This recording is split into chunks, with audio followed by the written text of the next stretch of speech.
Howdy, howdy, howdy. Hello, everybody. It's the RambleCast, January 19th.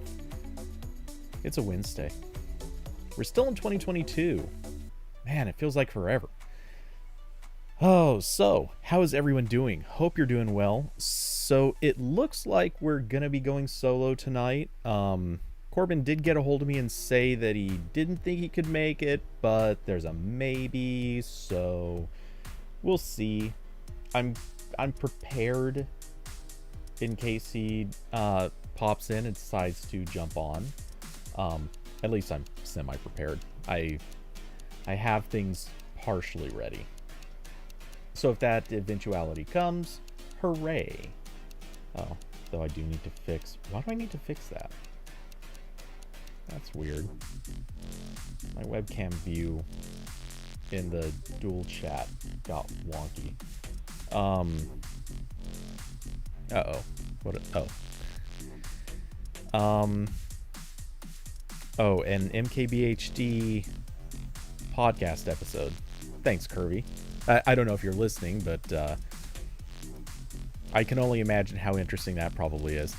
Though it's I don't even know what I don't know what MKBHD's opinion on this is, but I still maintain my adamant feeling that eventually it isn't a matter of should iMessage support RCS. It's rather it's a question of when will they give up and admit that they have to.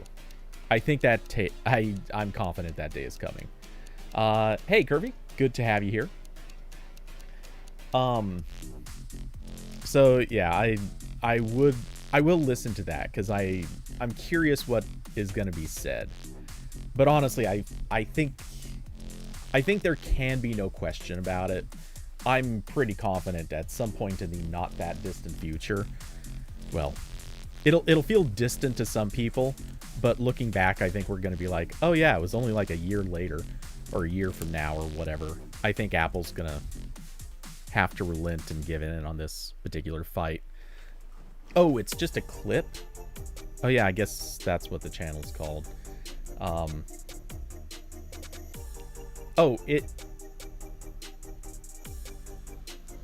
Okay, but it's a 16-minute clip. So I was just thinking maybe I'll listen to it real quick and catch what it is, but no, that's a 16-minute clip. I don't think I should listen to the whole thing just sitting here on air. Hey David, good to have you here. But yeah, anyway, so man, it's January. It feels like not much has happened, but holy crap, we somehow keep having things happening. And I'm actually going to highlight this with the craziest thing, because it's right now just The Verge's homepage. It is such a perfect illustration of how wacky things actually are right now. I'll just share that. I mean, top row, all about Microsoft's acquisition and of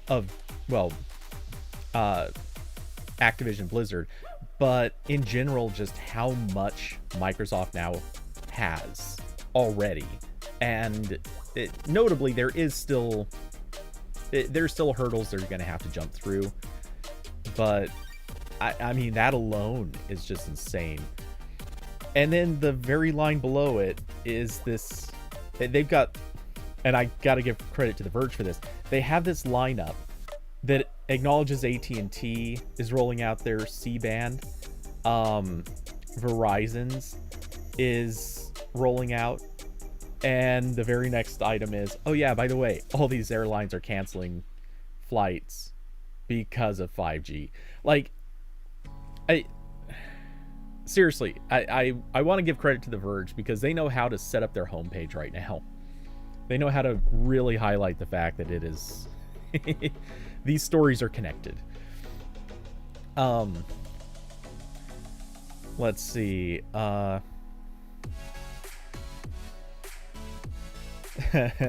David, waiting for the NFTs. Where are you hiding, Corbin?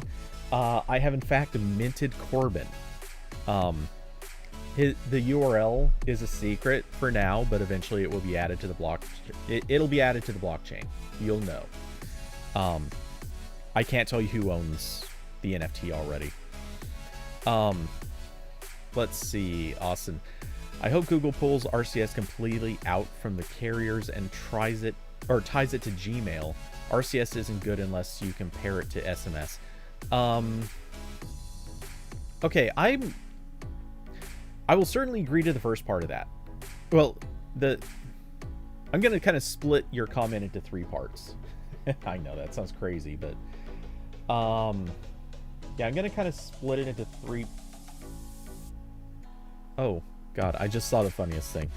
I can't share it, but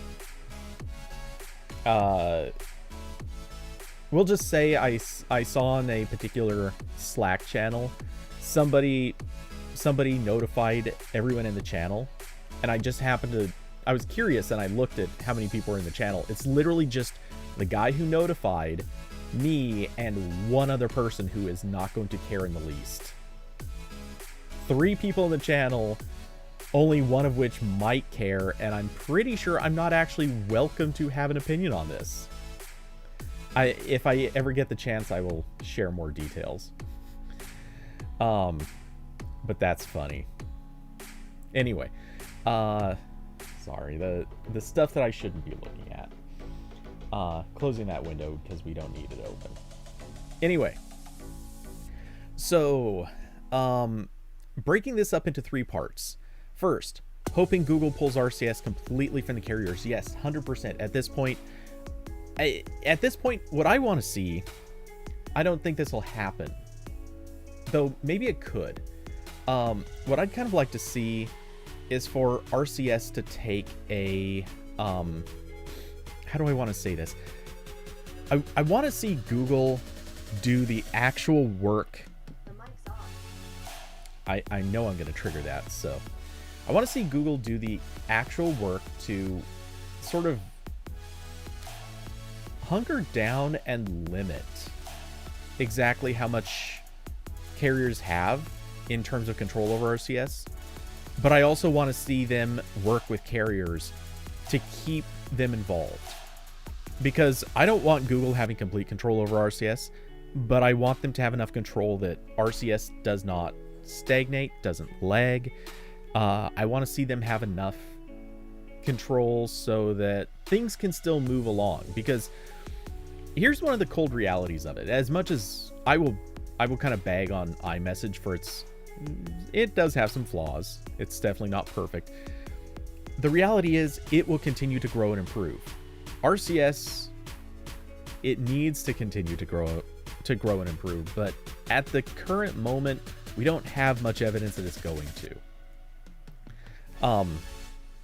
We also have seen just anytime carriers get involved, things break.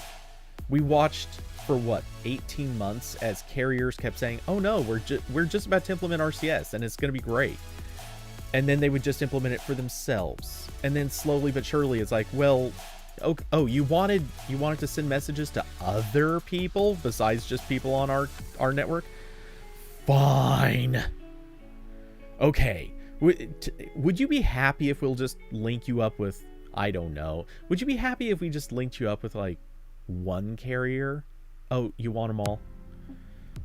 Okay, we can do that too. Wait, do you want to be linked up with Europe? That's going to be a problem because that means that we got to hook up with Google's service. Okay, I guess maybe we'll do that. And like this process went on for 18 months. Maybe it was 24. I don't know. It's hard to say at this point. I really don't remember the timeline, but we just watched as RCS continued to be this flailing mess of a thing. And here's the really unfortunate side. RCS, when it was launched, was not feature parity with iMessage, but it was close enough. Since then, iMessage has continued to gain features, grow, and improve, and, you know, noting it still has some weak points, but RCS hasn't changed. There are technically some more profiles, but they really haven't improved on what RCS can do. So RCS does need to be in primary control, or someone needs primary control over RCS to ensure that it actually does continue to grow and improve. But I also don't want to see Google controlling it solely. I do think that carriers should have at least some influence over it. And it still needs to have integrations so that it's tied to phone numbers. It still needs to have good integrations so that maybe the RCS network is guaranteed, or RCS communications are maybe guaranteed to have continuous, reliable connections over, let's say, data that might be just somebody streaming a movie. There are some things that legitimately do need more priority because they are a type of thing that needs it. So yeah, anyway, I am definitely just rambling on this, but yeah, RCS needs to be mostly out of the hands of carriers, but not completely. As for tying it to Gmail, I want some of these implications of that. I don't want others.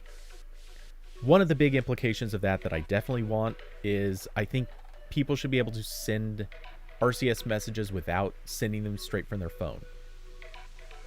I would like to be able to link to an RCS number or account or whatever and be able to send a message from my computer without having my phone even in the same room, without having my phone even connected or turned on. I want to be able to send messages because it makes sense. We should be able to do this. It's 2022. We had Google Voice a decade ago, and we're doing the same stuff. Why don't we have this stuff now with RCS? Honestly, this is why people look at Hangouts and go, you know what? Hangouts wasn't that bad. Like, can we have that back? Because people like this stuff. The other thing is, I certainly want to be able to send RCS in between accounts. And I want non-phone owners, people who either either because of financial reasons or age perhaps or any other reason, I think in practical terms we should allow for RCS to not be restricted to just people that own phones, because that is not a good thing. That is cutting out, not necessarily in the US, but in other countries, that can be cutting out huge swaths of people. So RCS still has a problem, and hooking it to Gmail would potentially, assuming they do it right, that could potentially resolve that huge problem. And I also really like the idea of RCS messages presumably being stored in Gmail, as in somebody sends you a message and now you don't have to worry about backing up messages on your phone. They're now just stored in Gmail and you can always search them. You can go back to them. You can upgrade your phone without like goofing around with trying to do like transitioning your messages across. Like, there are a bunch of things that you could benefit from by attaching it to Gmail. I want all of that. But I do dread the possibility that Gmail is going to become that, like, hey, we're just Hangouts 2.0. It's now just the Google account and you're just sending Google messaging and that's it. Because fact is, we do already have that. I kind of like the idea of people also not being forced to use Gmail. Keep in mind, there are people out there that, while they may own an Android phone, and yes, that means that they have a Gmail account, I also think that they should have their basic privacy right to send an RCS message, and while yes, it would travel over Google services, it probably shouldn't sit in your Gmail account if you don't want it to. You know, you guys know me, I'm not like an anti-Google person. I'm not getting caught up in the weird conspiratorial BS that some people do. But I don't like the idea of forcing people into using Gmail and attaching their messaging to Gmail if they don't want to. So there is that. Okay, anyway, breaking out into the third thing. RCS isn't good unless you compare it to SMS. Oh, dude, come on. You know better than that. I mean, obviously RCS could be better. iMessage can still be better, and people think that's the height of messaging. Which, dear God, why do people think that's the height of messaging? What is wrong with people? Clearly, ICQ was better. It was absolutely better. Hold on, I'm just boomering for the hell of it.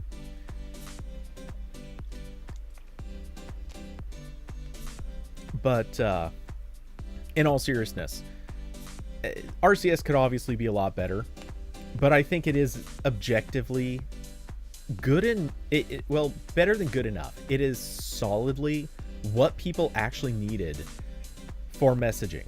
Now, could it still have more features? Absolutely, but it reaches that standard that I would say is the current.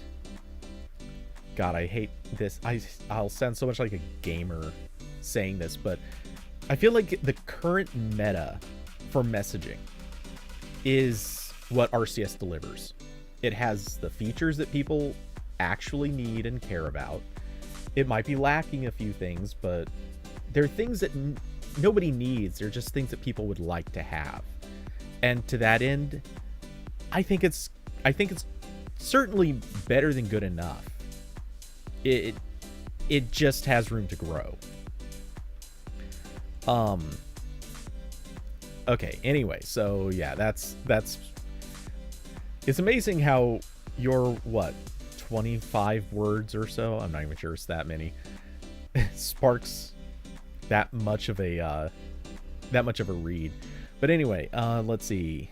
Then you said, I don't think RCS can grow at meaningful rate with everyone involved. Okay, yeah, that's pretty much what I was rambling about.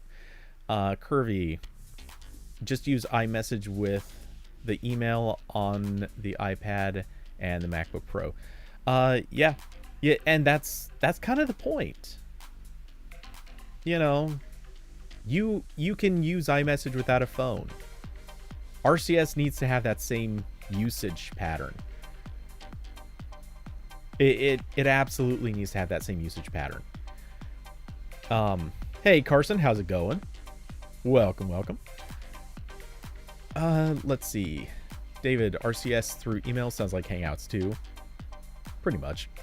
Curvy, there are people in my family who exclusively message through my email tied to iMessage on my iPad and iPhone, though those are mostly the Zoomers and older family. Yeah, I mean, it's certainly true. But you know, this just comes down to whoever or whatever ecosystem or platform they kind of got onto. Let's see, Curvy, and I'm skipping that line just because, but Curvy, they think everything Apple does is equivalent to seeing Jesus. I mean, we've seen this honestly, I feel like this is becoming a little too much of a commonality everywhere. And I'll intentionally sidestep the political narrative here, but you see some people, their only concept of the internet now is Facebook. You see some people whose only usage or purpose for like some people, their only gaming platform, the only gaming platform they even consider to be real is whichever console they own. You see people who only get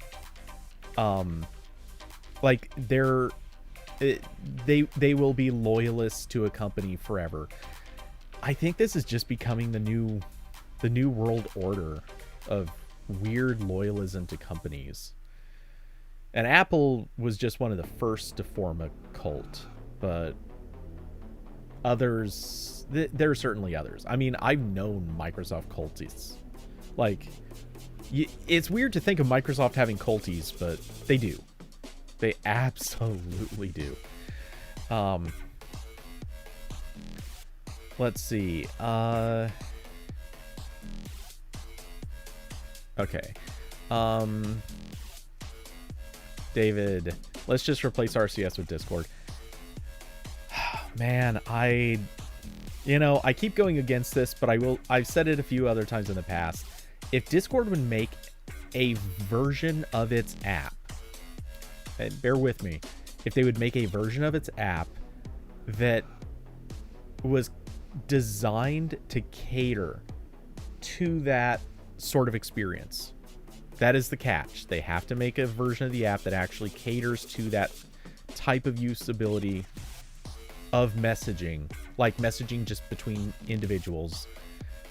I would be okay with this. In fact, I would actually kind of like it. But what I mean by that is, obviously Discord has direct messaging, which is fine. There's really nothing against that. But their group messaging is a little hinky. Honestly, can you just group message in Discord? I don't actually remember. Let's see. Okay, yeah, you can create a group DM. It's just wonky. Like, their interface is... I don't feel like their interface is really designed for direct messaging in that way. But it wouldn't take too much to fix that, I think. Okay, let's see. Beast item. I don't think RCS will succeed unless it's a SMS replacement. I mean, in practical terms, it is. You know, for a lot of people, they didn't notice it, but one day, assuming they were using Android messages, which is now the default for a lot of phones, assuming they're using Android messages, one day they just opened it up and RCS was possibly just on. Or they were notified, hey, you can turn this on for rich chat. At which point, they had RCS. They didn't see SMS anymore. So, I mean, it is becoming a true SMS replacement. It's slow, it's unreliable in terms of will people have it turned on, but the counter argument is maybe you shouldn't be forcing people to have it on. I'm not coming down on either side of that, but logically, if we can agree that maybe it shouldn't be forced on, then I would say it's at the right level of replacement. Because if people want it, they can have it. If people don't want it, they don't have to have it. But most people, and I mean the hardcore vast majority of people, are not going to be opposed to having it on. Let's see. Curvy, you meant to say MacBook Pro, not iPhone. Okay, I read that and I kind of wondered, but I didn't think too much about it. Beast item RCS isn't forced on. Yeah, it's not forced. Well, okay, so first off, that actually kind of depends. There are certain scenarios where it actually will be enabled by default. But that might just be with your phone setup.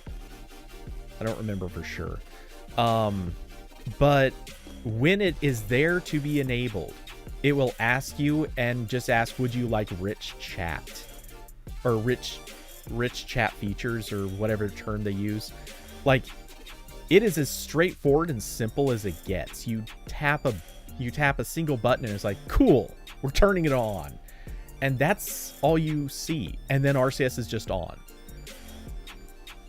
I mean, is it forcing it on you? No. No one's forced to use RCS. But the fact is, it's one of those replacements where it's just going to happen anyway. I'm trying to think of the easy comparison point, but I don't have one. The thing is, it's just so easy to start using it that it will eventually become an SMS replacement just because people are going to.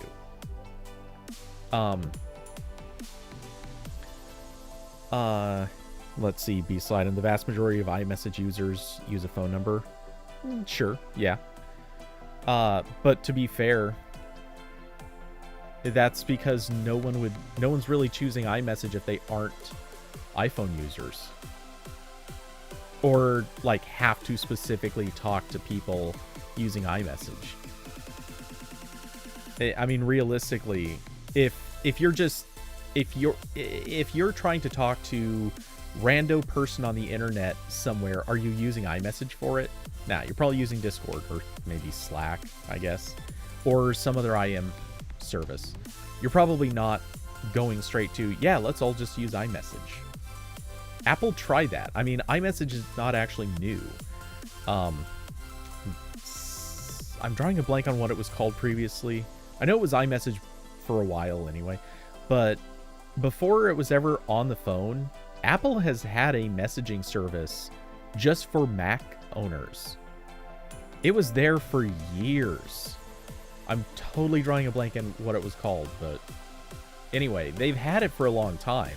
It's just at a certain point they were like, you know what? Let's just put this on the phones and make it exclusive to the phones, and that'll be our new thing. And it worked. It worked really well. But nobody used it prior to that. The irony is that's probably the only real internet service that Apple ran for many years that worked. Even though it wasn't great, at least it worked. Putting it on the phone was when it actually broke. Anyway, Curvy Mermaid, Discord Lite or Discord for regular people? Yeah, that's kind of what I'm talking about. Because Discord can be a little confusing to people who don't know what they're doing or kind of new to it. So, yeah, I think that it could be made a little bit more streamlined just for like, I guess, direct messaging and group chat.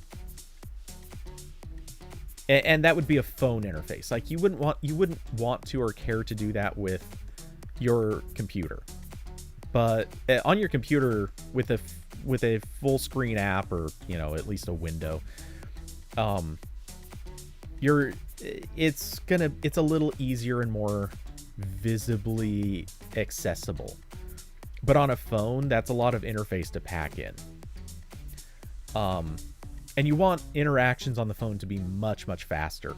I feel like Discord, because of the way it's designed on a phone, is something where you're really going to only sit on an individual server and maybe pop channels a couple of times, but for the most part, you're going to stay in a single room and talk. And if you're bouncing between text messages, I mean, think about all the times that you've sat there and had instant messaging conversations with like 3 or 4 people at once. Like, you're bouncing back and forth between conversations. Discord's interface is not well designed for this, but an SMS app is usually pretty great for this purpose. Okay, let's see. Carson, they definitely place greater emphasis on servers. Yep, that's exactly it. Carson, but oh my god, my messages are now going through Google and not privacy friendly T-Mobile. Yeah. Hey, think of the good side. At least we're... Oh wait, no. You know what? I actually didn't have a good side there. I take it back. But no, I guarantee people would... There are too many people who are anti-Google. And honestly, I do question this. This is something that makes me wonder. Let's say it's a couple years from now. I think everyone here will understand what I'm getting at when I say it's, say, 2.5 years from now. And, you know, things are happening in the world just as they do.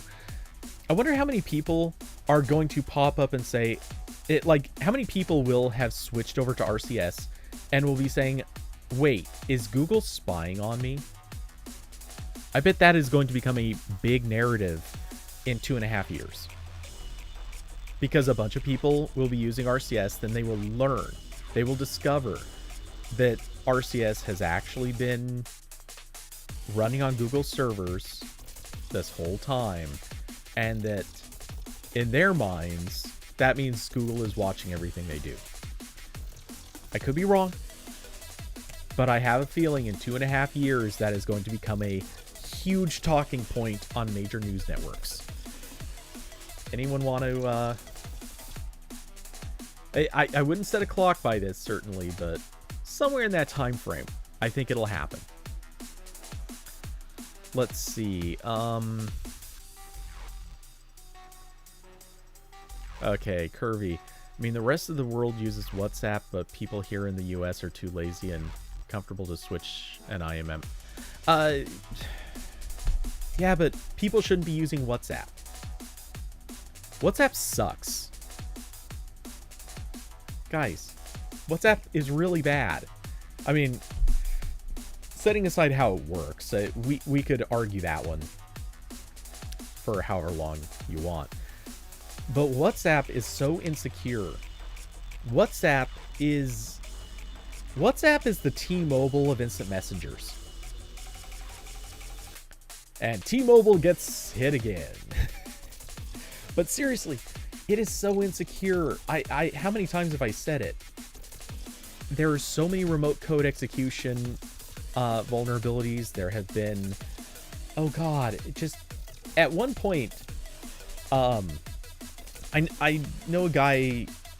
I don't talk to him too often, but I know a guy we'll say he's in InfoSec. I won't go too detailed, but at one point in history, there was a market for WhatsApp vulnerabilities, like just documented WhatsApp vulnerabilities that were being sold effectively on a black market, or at least being kind of shared. That list was at over 100. There were over 100 different ways. Well, different might be a stretch. I don't know how different they necessarily are, but there were at least 100 different documented ways for people to violate the security of WhatsApp, either by like network manipulation, injection, abusing the apps, sometimes abusing the servers. You could do so much to WhatsApp that it was just the Swiss cheese of instant messengers. Nobody should use WhatsApp for anything short of wedding planning. And I only say that because I'm just making fun of it. It's the only time I've ever really been on a huge group messages for wedding planning. Other than that, don't use WhatsApp. Like, there are other services that are so much better in every way. And I know that's not the point you were making, but it's the point that needs to be made, because we don't need to switch to WhatsApp. God, I can't count how many times I saw comments on Android Police articles saying everyone should just switch to WhatsApp. It's great. That's all we use. And everyone else is like, everyone in the US is like, yeah, but SMS works fine for me. I don't care. Or we just want RCS because it solves many of the problems of WhatsApp. And yeah, so a lot of people would harp. It got annoying because they weren't making good points, but it is what it is.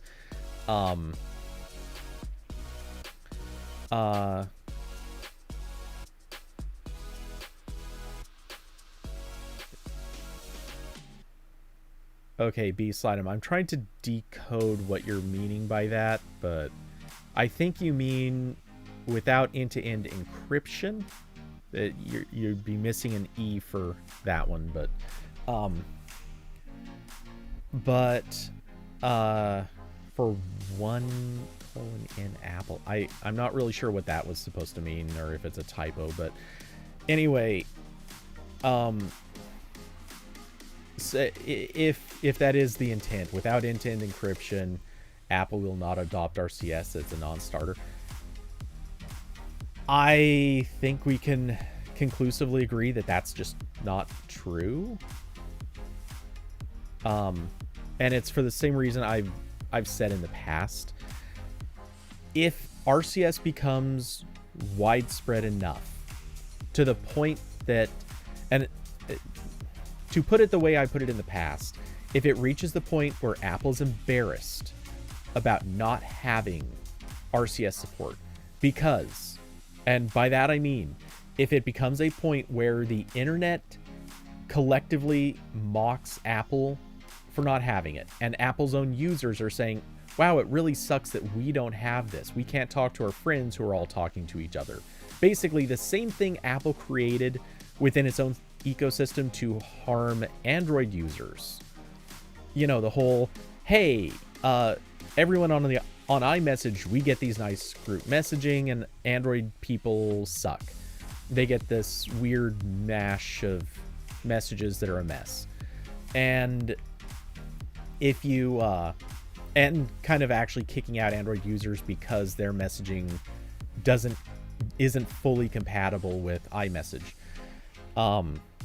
Like, Apple created that experience. Now, if Apple doesn't support RCS and the same experience starts happening to iMessage users while Android users are all really happy with RCS between themselves, that's the point where Apple is going to choose to adopt RCS no matter what. Like, that's how it's gonna be, honestly. Apple's history really betrays this. Apple will give up on security when they need to for marketing purposes.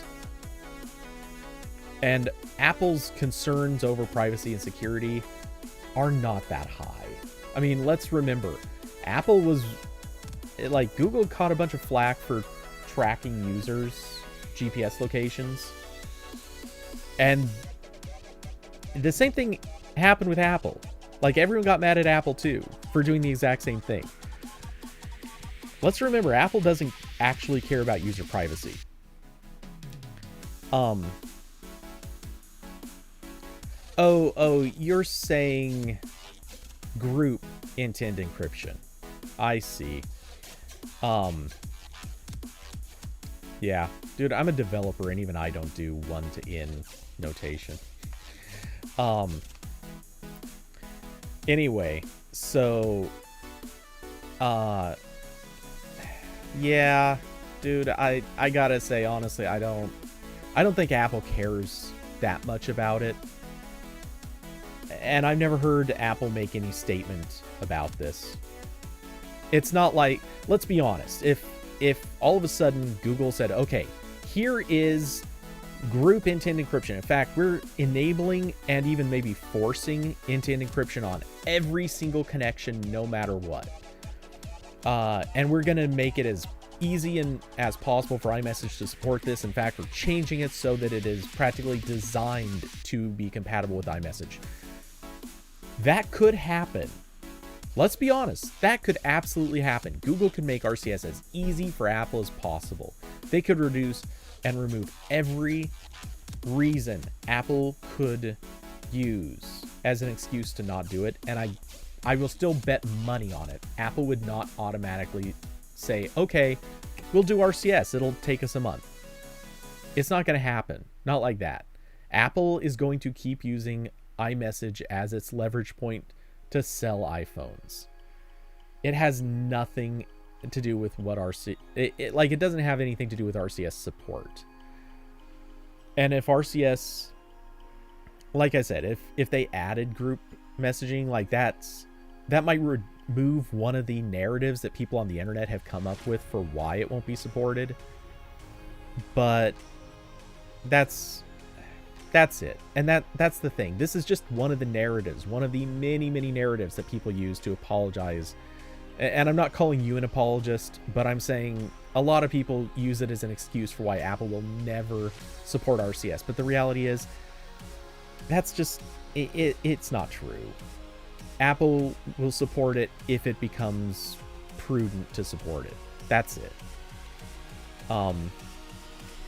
Let's see, Carson, as long as other well, okay, wait, was there an immediate response?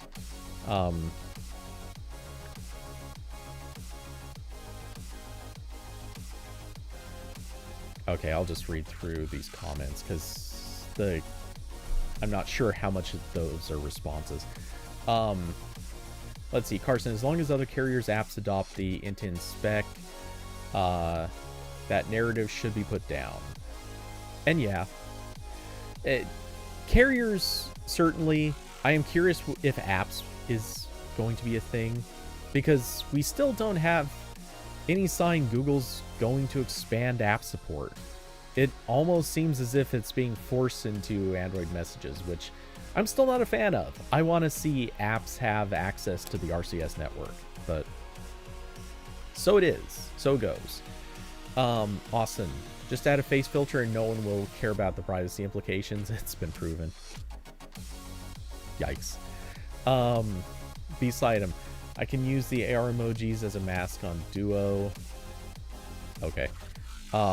Carson, true story. We removed my grandmother's AT&T phone number because she was going out of the country. Her number was eventually given to a new person, and they were able to see all of her WhatsApp messages. Yep, that's one of the big WhatsApp flaws. Numbers, they don't clear the history, basically. And, you know, obviously there are reasons for this, but yeah, it's a problem. It's a real big, notable problem. And people complain about this in other countries, but we don't hear much about it in the US because none of us give a crap about WhatsApp. Okay, so yeah, there's Beast Item's confirmation that it's about one-on-one versus group. Okay, Beast Item, disagree. For the Apple user, nothing will have changed. They will blame it on the user being on Android and not having an iPhone. Yeah, but here's the thing. Outside of, like, the US is the only country in the world where I think, actually, if there are any others, maybe there are, I can't think of who they would be, but assuming for a moment that this is accurate, maybe it's not. iPhones are only the majority share in the United States. The US is a pretty small part of the entire world's population. At some point, RCS is going to become a very dominant part of messaging.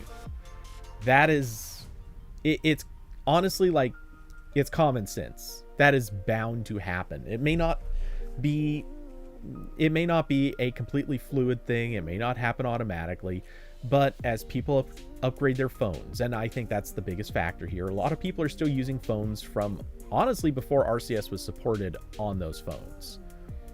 Keep that in mind. For at least a few years, RCS was only supported if you got a phone that either got a firmware update that supported it, or you bought a brand new phone that supported whatever version of Android it was. I don't remember. As that happens, and as basically Google keeps pulling, or rather pushing, RCS onto phones by virtue of basically excluding the carriers, as this happens, RCS is going to become fairly ubiquitous in at least other countries, and it's going to become pretty commonplace in the US. So the only people who aren't going to be on RCS are a few people who are basically very, very, very privacy nervous, and people with iPhones. That's it. Nobody else is going to... realistically, nobody else is going to be using SMS at that point. And once this happens, then it's going to be... there is going to come a point, possibly, where RCS users are all going to be looking at Apple or iMessage users and saying, wow, you guys kind of suck to have in a group chat. You guys kind of suck to have even one-on-one discussions because you don't support a lot of the features that we're used to with everybody else.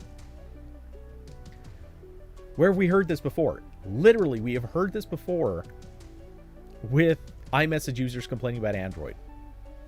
But this time, when that happens, it's going to be... Actually, okay.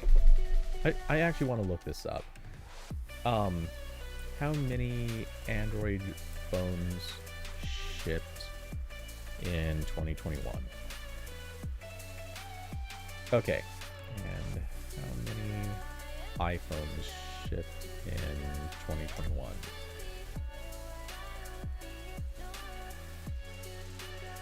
Okay.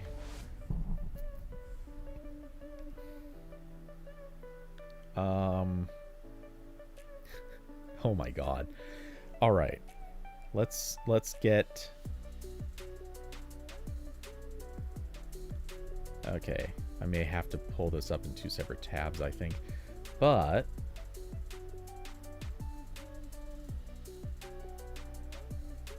yeah. Allow cookies because that's how it has to be. Okay. This is...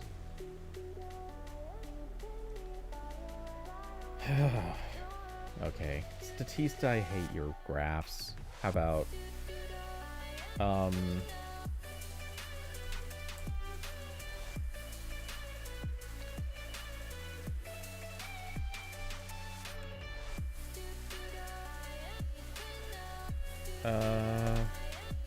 Okay.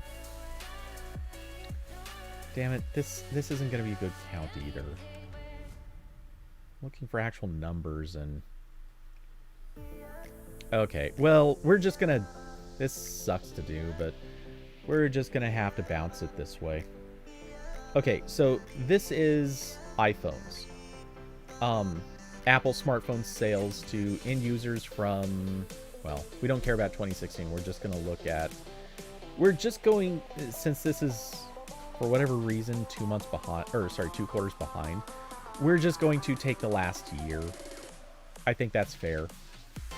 So, let's see. Really quick, so I don't have to do this by brain power. I'm just going to add up the totals. Which I'll give Apple credit. That's higher numbers than I thought they would be, but okay. So in the last year, they hit 228.35 million. So 200. We'll round it up and say 230 million. Presumably Apple sold 230 million iPhones in a year span.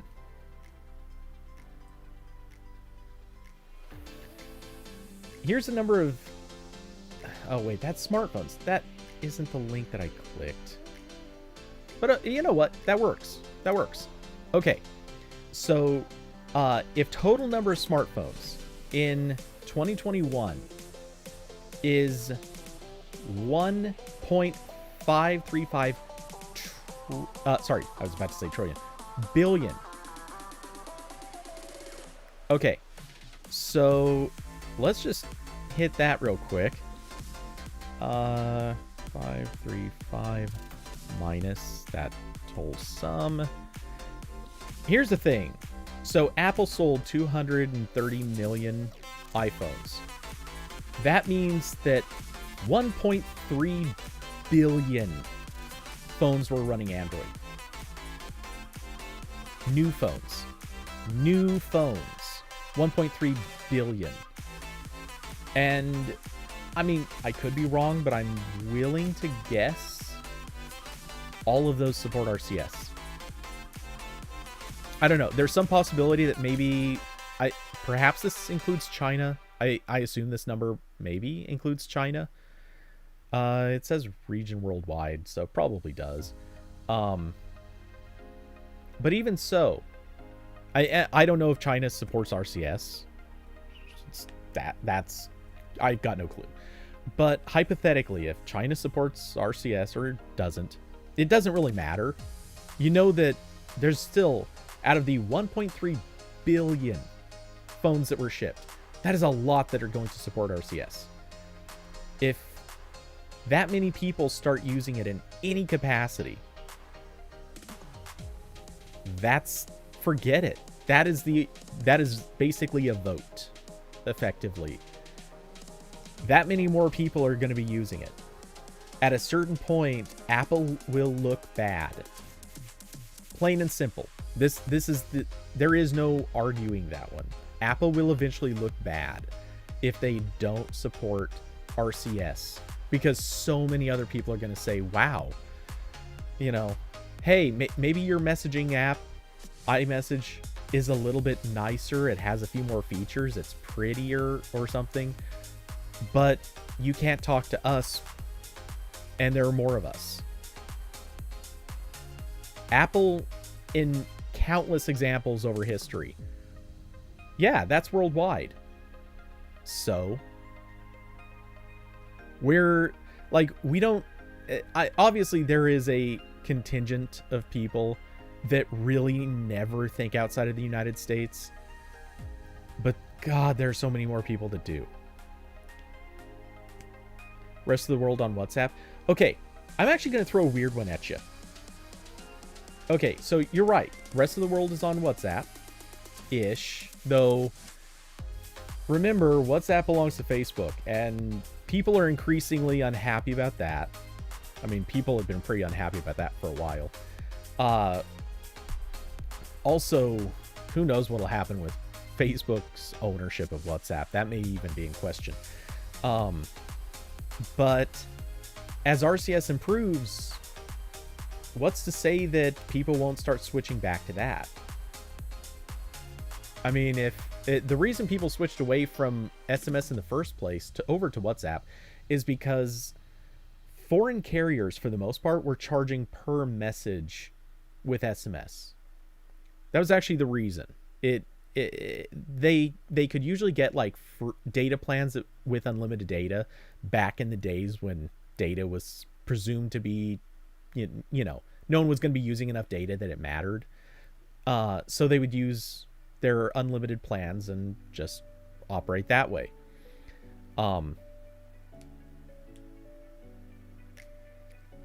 Vast majority of these people won't use RCS. They already use third-party IM service. Perhaps. But if you don't, RCS becomes relevant. Any claim that RCS is irrelevant, I'm sorry, it's wrong. No offense, but it's wrong. It's not. I'm not saying RCS is going to take over the world. What I'm saying is it's also not irrelevant. At a bare minimum, it's going to become more and more commonplace with like automated messaging.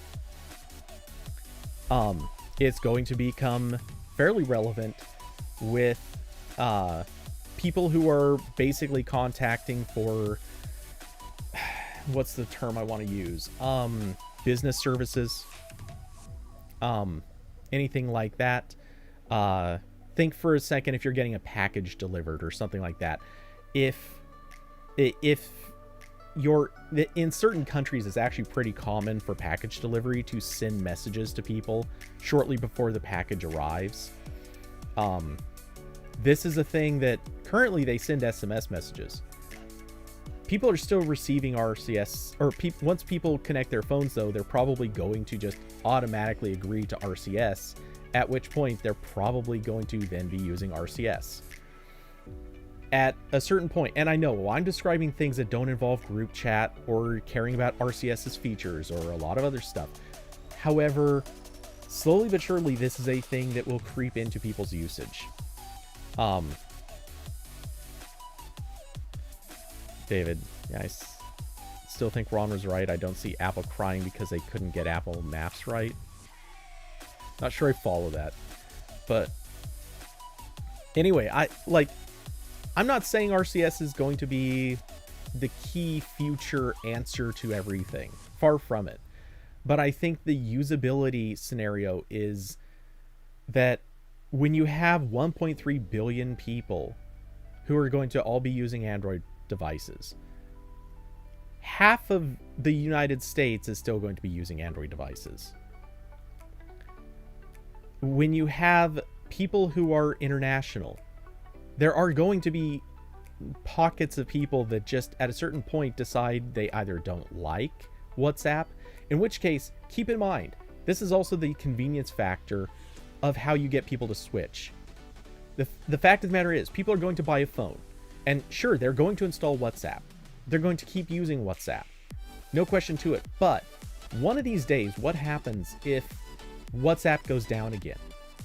And if it's run by Facebook, let's be honest, that's going to happen. What happens when people are just like pissed off at WhatsApp for some reason? Maybe because there's another big privacy exploit, or maybe because, come to find out, Facebook has been scamming off people's information, or maybe they introduce some feature that people are just morally opposed to. I don't know. I don't care. Point is, what are people gonna do? If it's an outage, maybe they just go use RCS for an hour or 2 hours, because it's the one thing everyone will actually have working on their phones. You don't have to convince someone to go download and set up a new app. They don't have to go create a new account. They don't have to jump through a single hoop. They literally just open the app that came pre-installed on their phone and send a message to the same phone number that they were using with WhatsApp. That's it. Instant, automatic, convenient. That's how you get people to switch. WhatsApp is automatically undermined by the basic fact that it is just that easy to instantly go use the other thing. So, sorry, there is one weak point. Technically, your contact list. I think WhatsApp maintains its own, and so that is arguably a weak point. Maybe. I'm not sure. Does WhatsApp maintain its own contact list? The point, though, is it is so easy for RCS to just gradually undermine and eventually take over. And there's really no reason it can't. There's nothing about RCS that is a weak point compared to WhatsApp, except for the fact people just aren't actively using it. But getting people to start actively using it will have no impact at all. Or sorry, no sacrifice at all.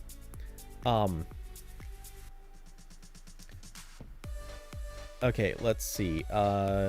Skimming back up to catch up. Okay, Carson Lockheimer said group intent encryption is coming soon. At any rate, it's not like SMS, MMS are encrypted though. Yeah, And objectively, the whole Apple will never support something that isn't intent encrypted. I mean, they support SMS and MMS. Obviously, they already accept a thing that is not intent encrypted. It's just common sense. Like, the argument that they won't support RCS because of that, I mean, it wouldn't even be changing the status quo. But there is this narrow margin of argument that, but if they won't accept the new thing because it won't be encrypted, and the old thing they had to support.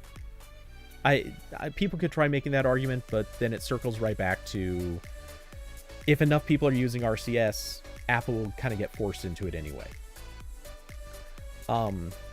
Carson, the RCS API is still being worked on, hopefully in Android 13. Yeah, we'll see. My hopefulness that Google was going to open up the RCS API to developers is not strong. Not like it used to be. I had faith. I literally had a Google developer telling me that was the intent, and it never happened. So we'll see. All right, let's see. Thing is, iPhone users are still the majority of the US. You don't think that narrative will happen? I don't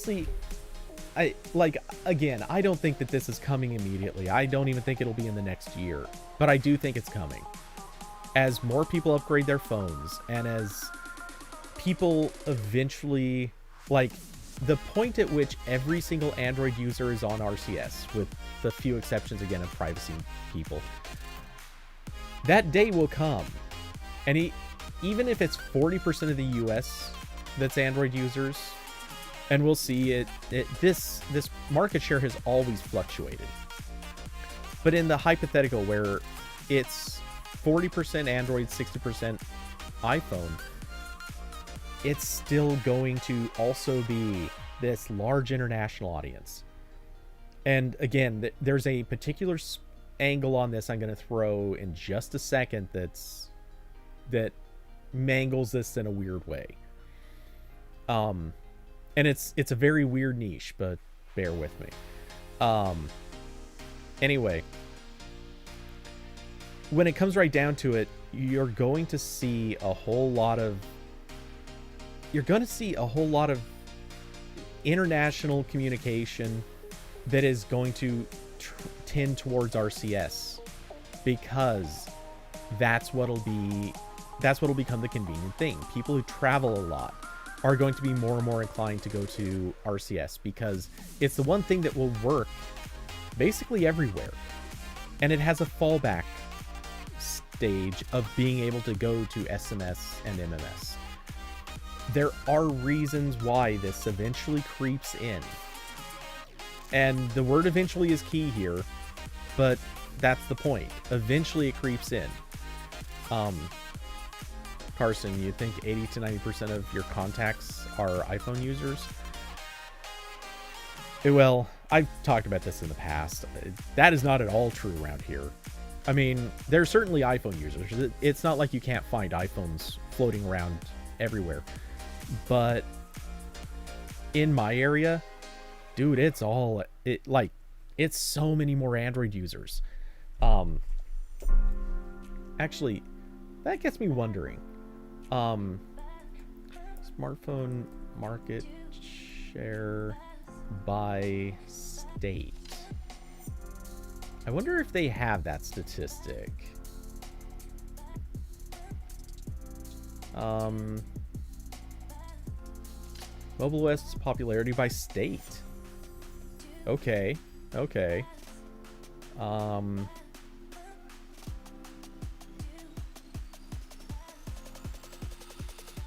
All right, so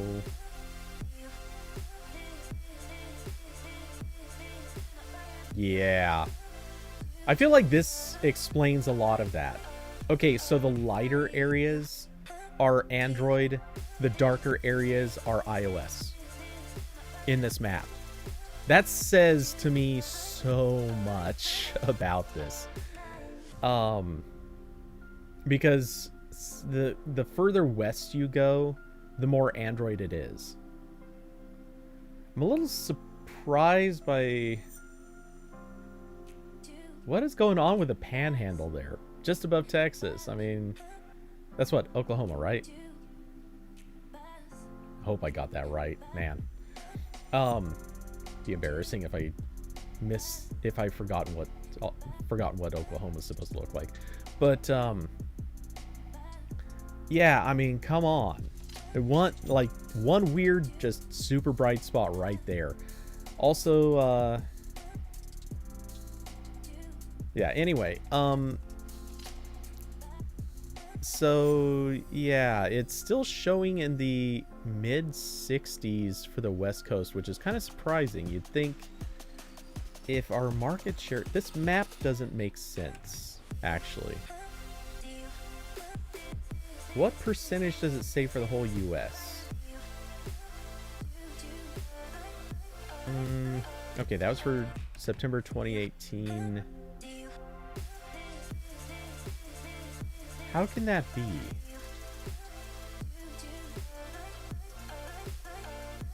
I'm actually really confused by this map. Something doesn't seem right.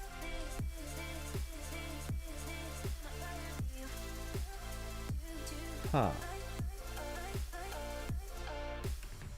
Because, wait a second. Okay, according to this chart, iOS has a 60, let's just round up. Let's say 65% market share. But in this map, 60, there are states hardly even, there are a few states that go below 65%, but not that many, and not by that much. But you have a crap load of states that are up in the 70s, even into the very low 80s. I don't know how those numbers add up, but... And all the biggest states are all over 65%. All of them. California is 66, Texas 68, New York 60, well, rounded up 68. Florida is 70. Or wait, oops. I did grab the wrong New York. New York is 72. My bad.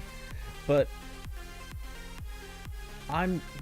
legitimately, this doesn't make a lot of sense. And then you get into the Northeast. All of the Northeast is in the mid-70s. Yeah, I think their number's off, because the only states that are substantially below 60% are both states with a population of 0. nothing. Okay, little suspicious about this map, but the point that it makes is what I'm going for. You know, I live in... living on the West Coast, you're just going to see more Android devices. That part, I think, is the main goal of this. Check Discord. Why did I switch away from this channel in the first place? Okay, so... Alright, and I, really quick, so I don't forget it, I'm opening this link that Carson shared earlier. Okay, so... Austin, Google has always struggled at execution. Feel like they hire to innovate and sometimes forget about the execution. Yeah. Young's apparently like iMessage and YouTube Music. Uh-oh. And Google Trends. Okay. Not as accurate, but I don't know. Hit the right arrow on the subregions. Oregon is #1 for Android. Interesting.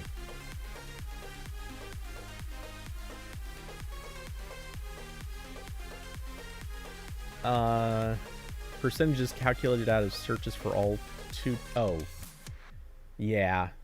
Google Trends, I definitely would not consider a good reference point for this, because imagine how many people just buy a phone and will never once search based on any of this stuff. Plus, I bet a lot of people probably are searching for how to fix a thing, and depending on how you use your phone, you might not really ever do that.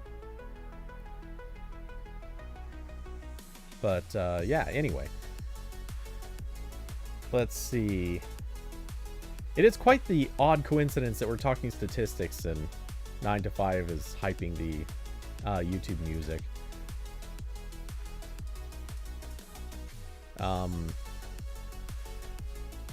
Anyway. And we'll come back to that. I'll move that elsewhere in the chain of tabs.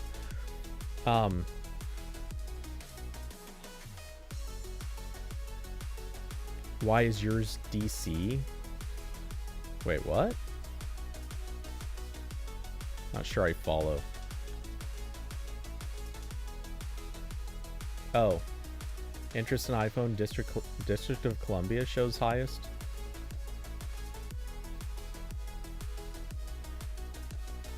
Not a clue. Interest in iPhone. How about... Oh. It was sorted by interest in Android. Or sorry, it was sorted by interest in iPhone. Switching to interest in Android shows up as Oregon. Which tells me... I don't know. That doesn't actually tell me much. I was gonna kind of mock... Oh. That's weird. So for you... Wow. That list is completely out of... Well, most of it's in a totally different order. Louisiana is the only one that is in the same spot. That's funny. That's very weird. I wonder if it's... Do they have the same percentages? Well, it would make sense for Louisiana and Connecticut to be flipped. They're both 81%. And I could see Mississippi and Hawaii being flipped, but I can't see how yours would have Hawaii at the top. That makes no sense. But hey, who knows? Okay, anyway, so continuing down. RCS is only kind of important in the US. Rest of the world on WhatsApp. Yeah. And it will probably stay that way for a while, but things change. There was a time when no one thought MySpace was going to... Or when it... Yeah, basically no one thought MySpace was going to fail. Everyone thought Facebook was doomed. Look what happened. So we already talked about these items comments. David, yeah, I still think Ron was right. Don't see Apple crying because they couldn't get Apple Maps right. Yeah, which I didn't quite get that. Austin, Google definitely put themselves in this predicament. We'll probably have the same conversation about Apple Pay in 5 years. Okay. David, I'm just annoyed seeing Hiroshi call foul for Apple not adopting RCS. Here's the thing. In terms of strategy, Hiroshi had... he didn't have to do that, but it's a smart move to have done that. Because at a bare minimum, what Hiroshi effectively did was say... Or he effectively just made a lot of people aware of RCS. That was kind of the thing. A lot of people didn't even know it was a thing. A lot of people might not have even realized it was there. They may not have realized that they were now getting higher quality photo sharing, even videos, traveling over their messaging service. They probably weren't aware that they were getting typing indicators. A lot of people are probably so used to this from other messaging services, they didn't realize that it was already happening on their phones. So by a single tweet, he made a bunch of people who had never paid attention to this start taking notice. In theory, it could have also gotten more people yelling and arguing that standards need to be a thing. And don't forget, that is also a big part of this. There are going to be Apple users who bitch and scream about standards, because I know that this isn't a majority. Before anyone tries to use that as an argument, I get it. But there are a lot of people who yell and scream at Apple all the time because they never support standards that work with everybody else. And that is a thing that has consistently looked bad for Apple in the past. Is that going to get them to support RCS? No. But it is a thing that does factor in. It's another set of voices that will be yelling about this. Let's see. Beside him, carriers require SMS, MMS. It also existed before intending messaging. Okay, so exactly the thing I said people are going to argue. You argued. Let's see. Carson. Wait, what the fuck? Mine shows... Yeah, Hawaii is number 1. Why is mine DC? Curvy, Hiroshi has every right to call out Apple. I mean... in this free speech sense, obviously, yes. They have every right to call out Apple anyway. I don't think that there was anything wrong with calling out Apple. I mean, David, believe me, if you want to say you're annoyed by it, like, cheers. I don't see any problem with that. Like, it can be annoying, but the thing is, I think strategically it was smart. It moves the needle on a thing that it is in Google's interest to get RCS to have more support. Therefore, calling out Apple was a good strategy. No matter what, like, annoying or not, it's a good strategy. Let's see. Kirby, yeah, I can see YouTube Music being popular. It's included with YouTube Premium.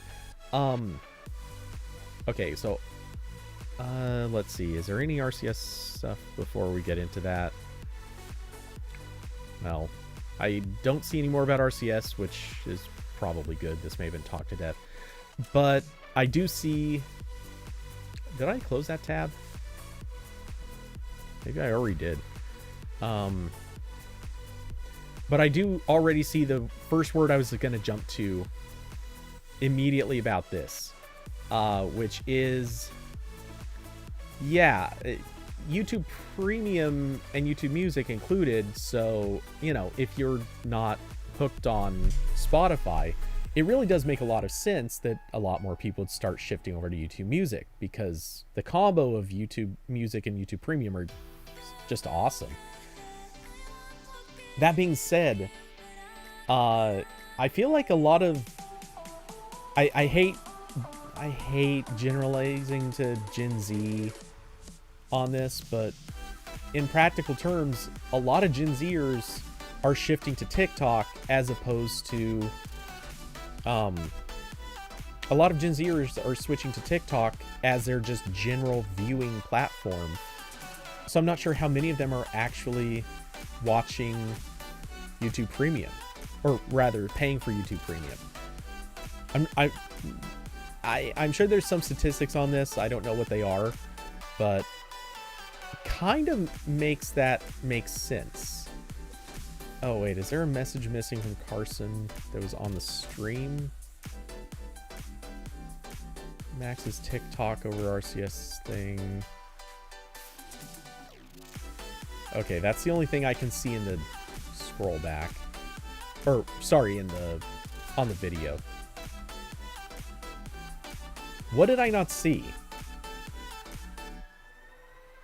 I'm not sure what it is I didn't see. Are you sure I'm just not... Are you sure I actually got down to that part yet? Anyway, so going further, yeah, I do wonder a little bit about that, but frankly, I think the narrative that YouTube Music sucks is also just... Look, is it as good as Spotify? Maybe, maybe not, but I don't get why people hate it so much. Maybe if I was a Spotify user, I might feel differently, but I feel like YouTube Music is pretty decent.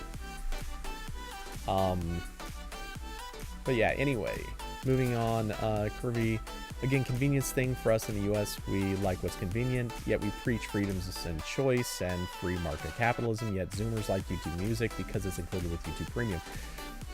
I'm going to slightly pick that apart to say they don't necessarily like it. It might just be what they can afford. If you're already going to spend money on YouTube Premium, you're going to... like, this has nothing to do with age, except arguably if you're... well, I was going to say if you're older, maybe you can afford more, but that's not even true. If you're younger, you might just be on parents' money. Your parents might have a subscription to YouTube Premium, so you're getting this for free as a family plan. You might be... maybe you pay the bills, and it doesn't matter what age you are. If you're paying the bill and you say, well, you know, I care about YouTube Premium for whatever reason, then yeah, YouTube Music comes with it for free. I mean, that's not an age thing. That's just everybody. So yeah, I don't like associating that with Zoomers. I don't think it has anything to do with that. If anything, I have a feeling this is just... if anything, truthfully, I think actually this might have more to do with exposure bias being kind of the situation. And what I mean by that is, if you're young enough to be in the Gen Z group, what are the odds that your parents had YouTube Premium, put you on a family plan, and once you got a phone, the thing you already had for free is YouTube Premium, so you just got to using it and kept using it. If that makes sense. And the thing is, once you're used to using something, you probably don't care that much about switching. So Spotify might actually be kind of cut out of this equation. Because obviously some parents are going to have Spotify, but did they necessarily get like a family plan for it? Are they sharing it with their kids, or are their kids just using YouTube Music because they definitely have the family plan for YouTube Premium? Like, to me, this is one of those things where it might just be more of a coincidence that Gen Z is showing such a high increase in number, whereas everyone else probably just kept whatever subscription service they were already on. So yeah, I feel like this is more coincidental thing than anything else. Let's see.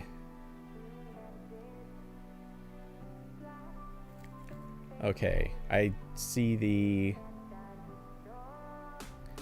assorted the comments being, oh, it's perfectly fine, not a problem, and the, oh my god, it sucks so bad, I can't believe anyone would use it style of, yeah.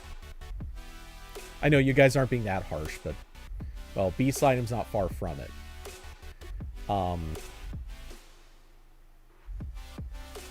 Let's see,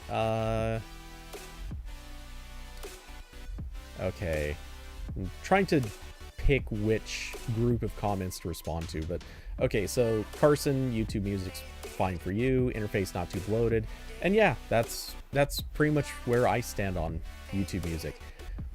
It has the music I want to hear, the interface is fine.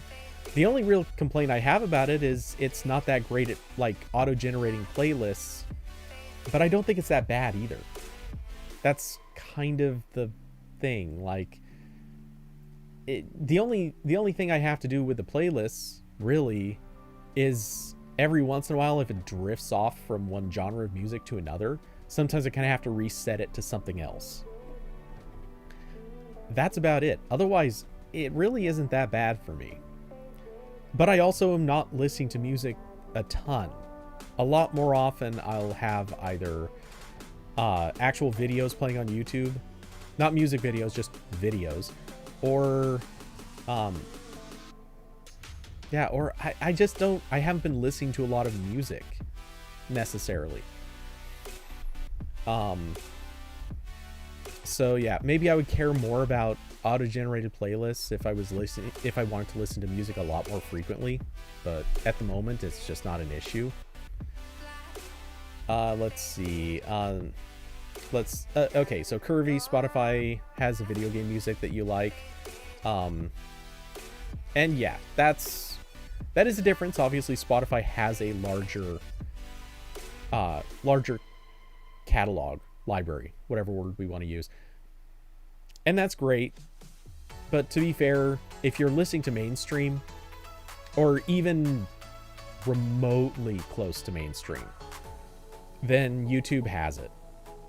And in a lot of cases, YouTube will also pick up stuff that's not typical label material, but actually gets uploaded as videos. It can vary, but it does happen. Let's see. And then B-Slideum, you say it sucks. No real reason. Okay. All right, so scrolling back up. Carson, Max's TikTok about RCS had like 2 million views, which, yeah, there was, like I said, that sparked a brief conversation that AP needed to have a TikTok account, which fortunately that conversation hasn't continued as far as I'm aware. Let's see. YouTube Music lets you use the mobile app with the free tier. Spotify doesn't on its free tier. Yeah, actually that's pretty fair too. That is a big difference. Anytime you get something for free or included, that is a big motivator for people to either use it or at least try it.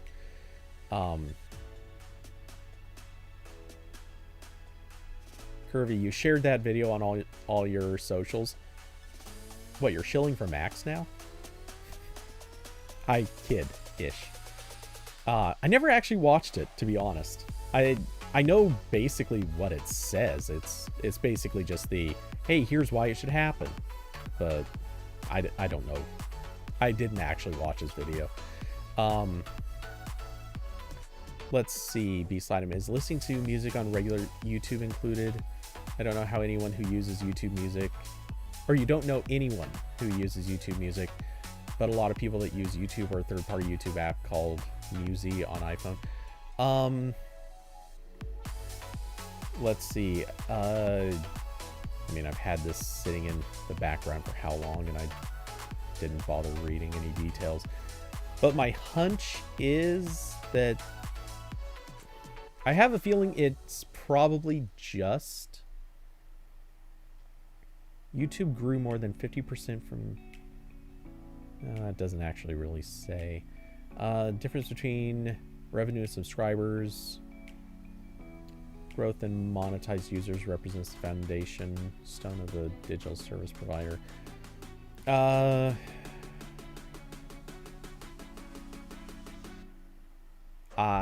Yeah, I have no idea, and I don't really want to read their whole report. My hunch: YouTube Music hit 50 million subscribers. Wonder what that actually means. Is that YouTube Music's the music subscription specifically, or is that...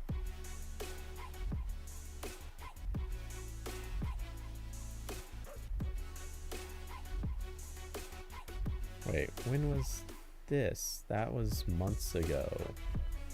Okay, sorry. So, oh yeah, back in September. New market analysis report.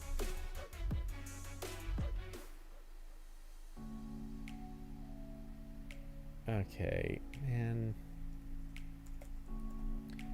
All right, so standout success story among Western DSPs was YouTube Music. For the second successive year, Google was once the laggard of the space, but the launch of YouTube Music has transformed into fortunes, growing by more than 50% in 12 months.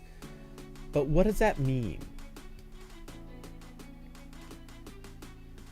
I honestly don't get this. Because are they counting YouTube subscribers? Are they counting people who... Well, sorry, YouTube Premium subscribers. Are they counting that? Are they coming up with some sort of math that says a percentage of YouTube Premium is counted as YouTube Music? Are they counting people based on use of YouTube Music? And does that include free users? Does that include, like... They're not really giving information here. So yeah, part of me does feel like this might be sketchy. Or just creative math. Alright,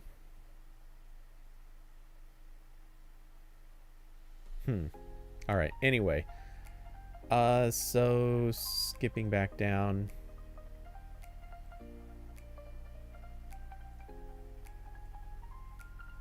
Oh, and Curvy's calling out that Gen Z ended in 2008. Oops.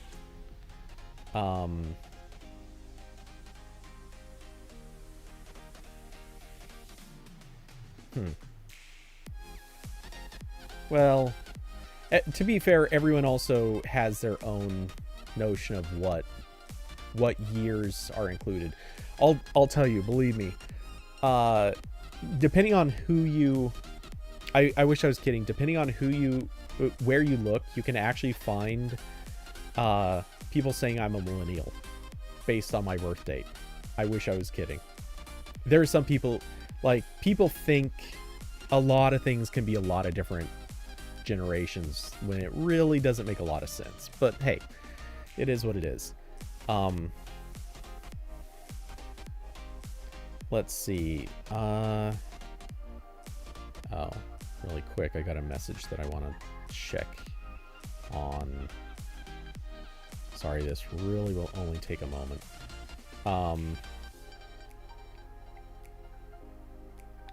Huh. Okay, that's really, really weird.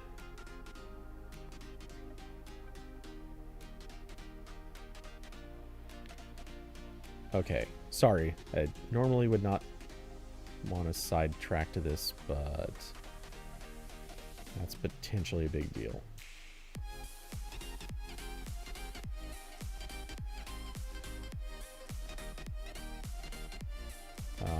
Come on now. There we go. All right. And okay. Cool.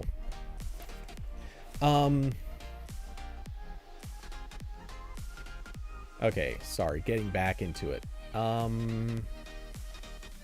YouTube Music Premium is the same price as Spotify Premium, each at a single user line though.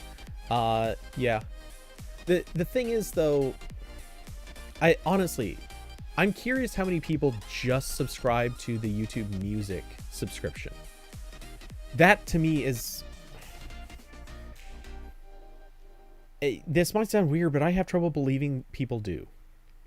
I'm sure people do. Like, I know there are people that do. That much is obvious. But how many people actually subscribe to it?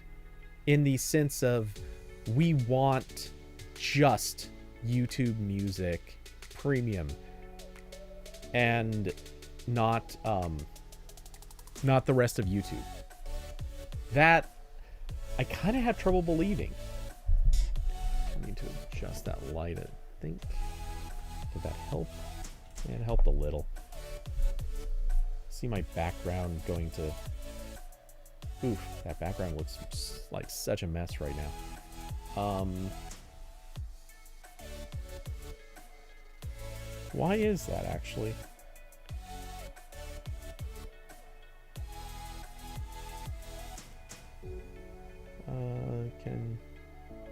If I do that, does it help? Oh yeah, that helped a lot. Nice. Okay. I guess because we're having kind of a sunny day, which was a bit of a shame to waste, but the light outside when I started was bright enough that it was throwing off everything in here. So I actually turned down one of my lights so it wouldn't blow out the look of the green screen. And now I have to change it back. So that's almost perfect. It's keying out pretty well. Okay, let's see. Carson, I think it's safe to say, though, that YouTube Music is doing better than Google Play Music. I imagine it is. But again, like, how much of this has to do with... Like, how many people are just subscribing to YouTube Music? Honestly, I don't believe it's that high. I feel like most people, if you're gonna pay for YouTube Music, you just go all the way to paying for YouTube Premium. Because even if you're not an avid YouTube watcher, I feel like those ads are so irritating. I don't think anyone wants to watch those. And if you hit YouTube at all, and it, like, in this world, really, how many people can avoid YouTube? I feel like if you're subscribing to one, you're subscribing to both, effectively. Like, hell, I would even consider, I probably wouldn't do this, but if they offered a YouTube Premium without YouTube Music option, I might take that just to save a couple of bucks. But for me, I need the ad-free YouTube way more than I need YouTube Music. But yeah, anyway, Kirby Mermaid. That you can't deny. Google probably didn't do so well with Google Play Music because the free version let you upload your iTunes music for free. Yeah, that certainly was a factor. I don't know how much they cared about that though. Yes, it cost them a little bit in bandwidth, but I don't think that was really impacting Google's bottom line in any really meaningful way. To me, I sooner think that they probably had a licensing issue where if you're not pushing enough music then you're not really getting a good scale on your price. And that's probably where YouTube Music would have done a lot, or wouldn't have done well enough. I don't think they had enough subscribers to really make it a worthwhile endeavor. Or, and let me throw this out there as another alternative possibility, because I think this actually might make a lot more sense. Google Play Music, when you think about it, required Google to have a full department dedicated to managing licenses and contracts with record labels. They had to have people working there just dedicated to basically curating the entire collection, making sure things were working,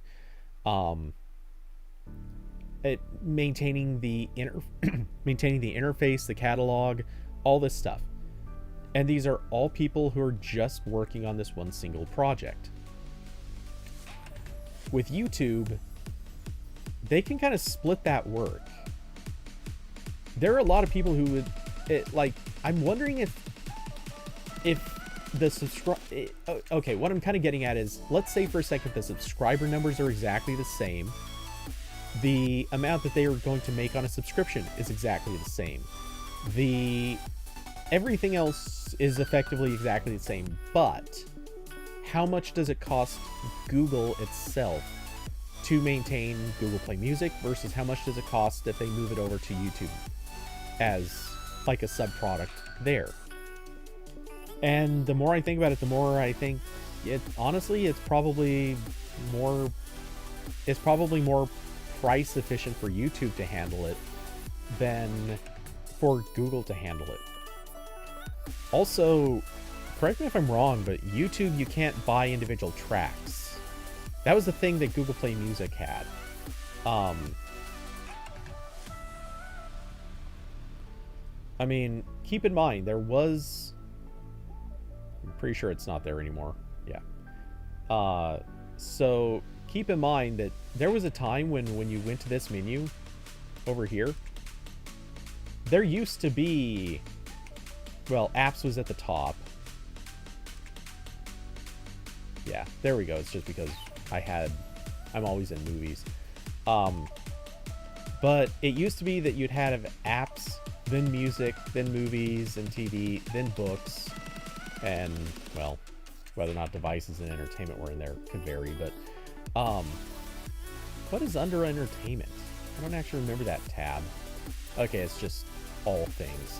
But yeah, you used to be able to buy individual tracks through Google Play Music. I bet they made so little money on those individual sales because everyone wanted to stream. People want to stream way more than they want to buy their tracks. So, yeah. I'm thinking Google Play Music being built mostly on the individual...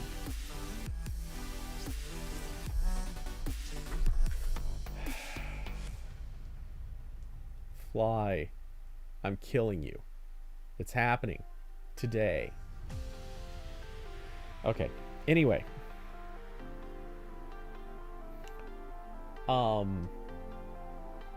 Just waiting for it to come back near me. So yeah, to me, my hunch is they probably recognized that streaming was going to be their only primary business model, like a streaming subscription. Because obviously that's already the way it was going on Google Play Music. But I feel like they probably figured out that the cost of maintaining a team for the service was not... It was not realistic. The thing that, honestly, if anything, that confuses me, I'm really surprised that the movies and TV section hasn't also moved over to YouTube. Because everyone already knows that these movies are served from YouTube servers. The actual streaming occurs from YouTube. It just has a different interface, and technically the sales are happening through the Play Store. Like, why still have a group of people maintaining this when you could just move it all over to YouTube and be done with it? Honestly, my hunch, and it's a flimsy hunch, but I think it's right, My hunch is that they're doing it because they don't want the Play Store to become this barren thing that just has apps, which is great. You got to have apps, obviously, and books. Remember, the books section is so unmaintained as to be an absolute comedy. People mock how terribly maintained the books section is. And it's not that they aren't getting new books, but if I remember correctly, there are still no individual publishers. That's been completely cut out. And there's just no actual, like, new publishing houses being added. There's no, not that there's a whole lot of those coming along, but like, if you didn't kind of already have a relationship with Google, you basically weren't going to be in this store. And they're not adding a whole lot of new stuff. It's pretty much just whatever the existing partners are coming out with. So yeah. It's not a great situation. Alright, anyways, so B-Slide him. You don't think YouTube Music can make it as a standalone service? Honestly, I didn't think that was a question. Yeah, there's no chance it would make it as well, okay, I won't say no chance, but I think right now, not realistic. No. They would need a lot of money to keep it running at a loss for a few years. Other streaming services have tried. That's why there aren't very many.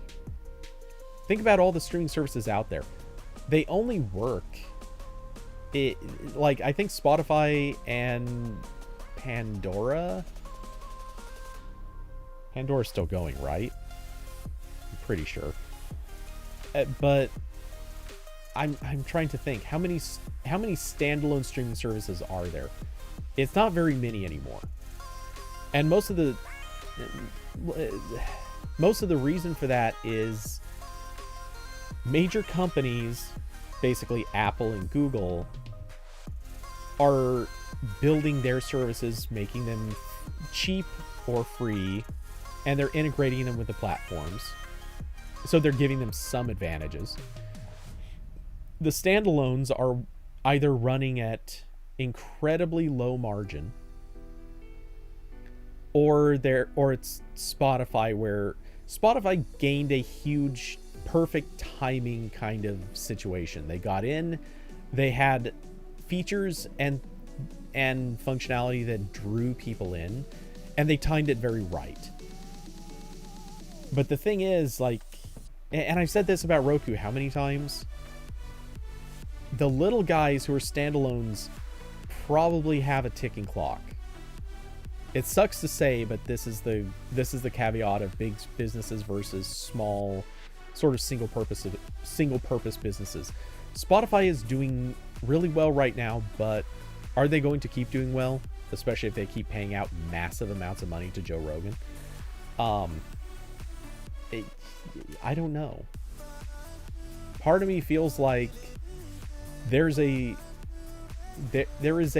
ceiling on how high these services can go, and that sort of Walmart effect of a big company like Google and Apple running their services, possibly even if they chose to, they could run them at a loss. Part of me thinks that eventually just eats away too many of the profits, and smaller companies are probably going, or sorry, single purpose companies are probably going to have trouble. And realistically, this is why Spotify wanted to get into podcasts, because they see that, exclusive podcasts, because they see that as a possible winning strategy that will make them relevant for years to come. I don't see how, because honestly, if you're not paid by Spotify to be an exclusive, there's no good reason that you should be on Spotify's service. They're actually, from everything I've heard, Spotify is the worst thing to listen to podcasts on. Not to say that you shouldn't put your podcast on there if you've made one, but there's no good argument for why anyone would listen on there. But anyway,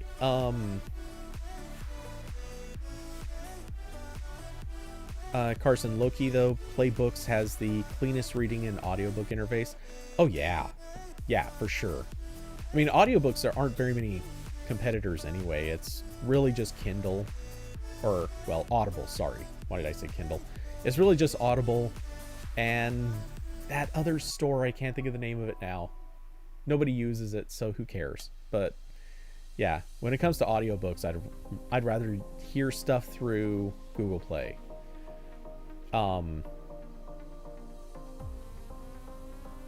What was I going to say? Oh, and then in terms of reading interface, I've heard people say that they like Kindle's interface, but I feel like that's more out of familiarity. I don't know. It's hard to say, but I can't make sense of it. Let's see. Beside him, and using it because why pay for Apple Music, Spotify, or Pandora on top of it? Oh, that was a continuation of your first sentence. Got it. Okay. And yeah, that's. I think most of us are in agreement. It's mostly because anyone using YouTube Music is probably using it because they're getting YouTube Premium already. And since music is included, why not use that for free? And I completely agree. Hell, that's why I use it. If I was getting Spotify for free, that's what I'd be using. If I was getting any other music service for free, that's what I would be using. But I'm getting YouTube Premium, therefore I get YouTube Music for free. So I'm going to use it. Again, I don't think there's really any question about why people would use it. It's just what are the motivating factors that might get a particular group to use it if they had access to other things. And I think with the Gen Z association, it just happens to be that people are using that because their parents have it, and so they get it for free. Whereas parents are, I think, just statistically, like any group is just less likely to also have picked up Spotify. Let's see. Spotify's best feature, you can pick up any device and control the music no matter what device you're listening on. Okay. If Google's home stuff ever actually worked correctly, then this would actually also be a feature on there. But obviously that's a thing that one of these days will someday work. Hopefully. There's no way not to kind of dunk on how bad their things can be. Okay, I can close a few of these tabs. I don't need all of them open. Let's see, that link from earlier, report. Google Pay's new focus is becoming a comprehensive digital wallet. So this article could have been written like 4 times. You just change, oops, I didn't need to tap on the title, but you could have just changed Google Pay to Google Wallet, Android Pay, whatever. But okay. Let's see. Bloomberg says Google now wants to become a connective tissue for the entire consumer finance industry.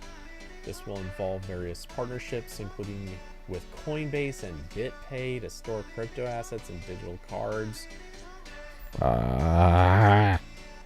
Okay. Evil.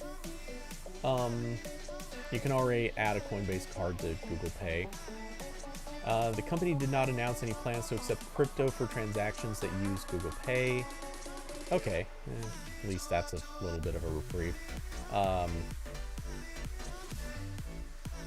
Alright, Bill Reddy, the company's president of commerce, acknowledged the failure of the company's previous Plex vision and that Google has no intention of being a bank. Okay. Meanwhile, digital tickets, airline passes, and vaccine passports were cited as examples of something that the comprehensive Google Pay will offer. Of course, all those things already appear in the app today, but hopefully they will make it easier to access. Additionally, as a reminder, Google Wallet was what preceded Google Pay. Elsewhere, Google Search and Shopping will get additional unspecified payment features, while loyalty cards and personal discounts will be surfaced in search results. Okay. Goody, I guess. I don't know. I feel like this has been done so many times, or attempted so many times. The only thing about this that actually I kind of care about is the fact that maybe it means that they'll finally fix the interface. I feel like Google Pay's interface is terrible. Which, fun fact, I didn't realize that I still hadn't set up Google Pay on my, I still haven't set it up on my Pixel 6. Haven't opened it since I got it. That's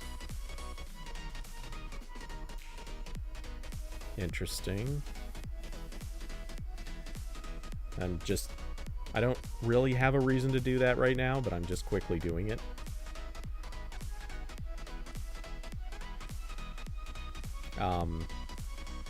If I'll get the security code that's supposed to be sent. Oh, dumb. Okay. I did get the code at least. All right, so that's activating.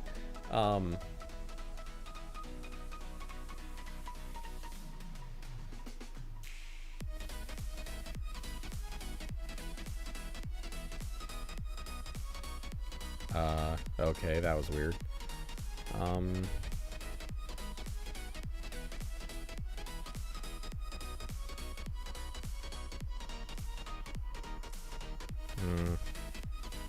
Okay. Yeah, I don't like their interface. That remains my big thing. It's not terrible, but it's not good enough.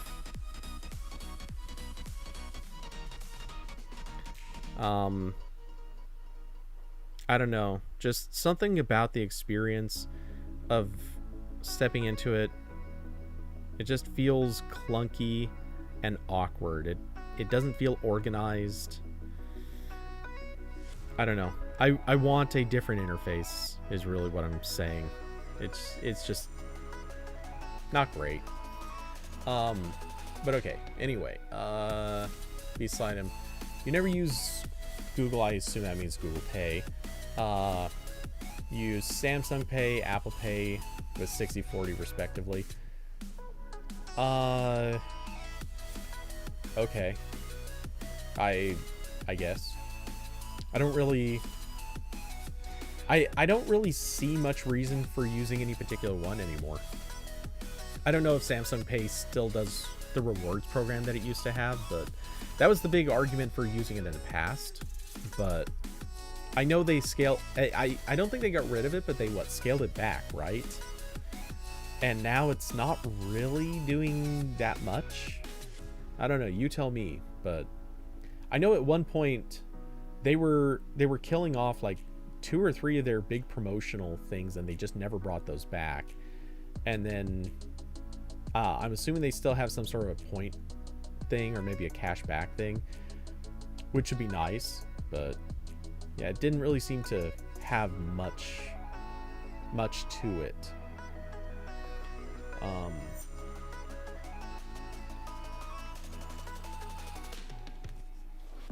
Let's see.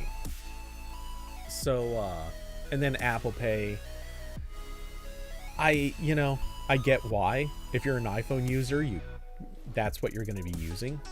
But the thing I have against Apple Pay is their card is only like, if you're shopping cards, you can do better than Apple's card. It's not like it's a bad deal, but their cashback isn't the best. You can find better cashback deals. So but that doesn't really exclude use of Apple. Anyway, it doesn't matter. Rewards and Samsung Pay is gone. Okay, well, that sucks, but not that I'm pushing it by any stretch, but you might check out, depending on what stuff you get, you might check out Google Pay once in a while, because they do typically have a lot of discount deals. The only thing is, I wouldn't be surprised if a lot of this stuff is the same stuff that probably pops up everywhere. And Google Pay does a lot of like short-term promotions where if you use it, they'll give you some sort of reward for it. But those are also very short-lived, temporary things.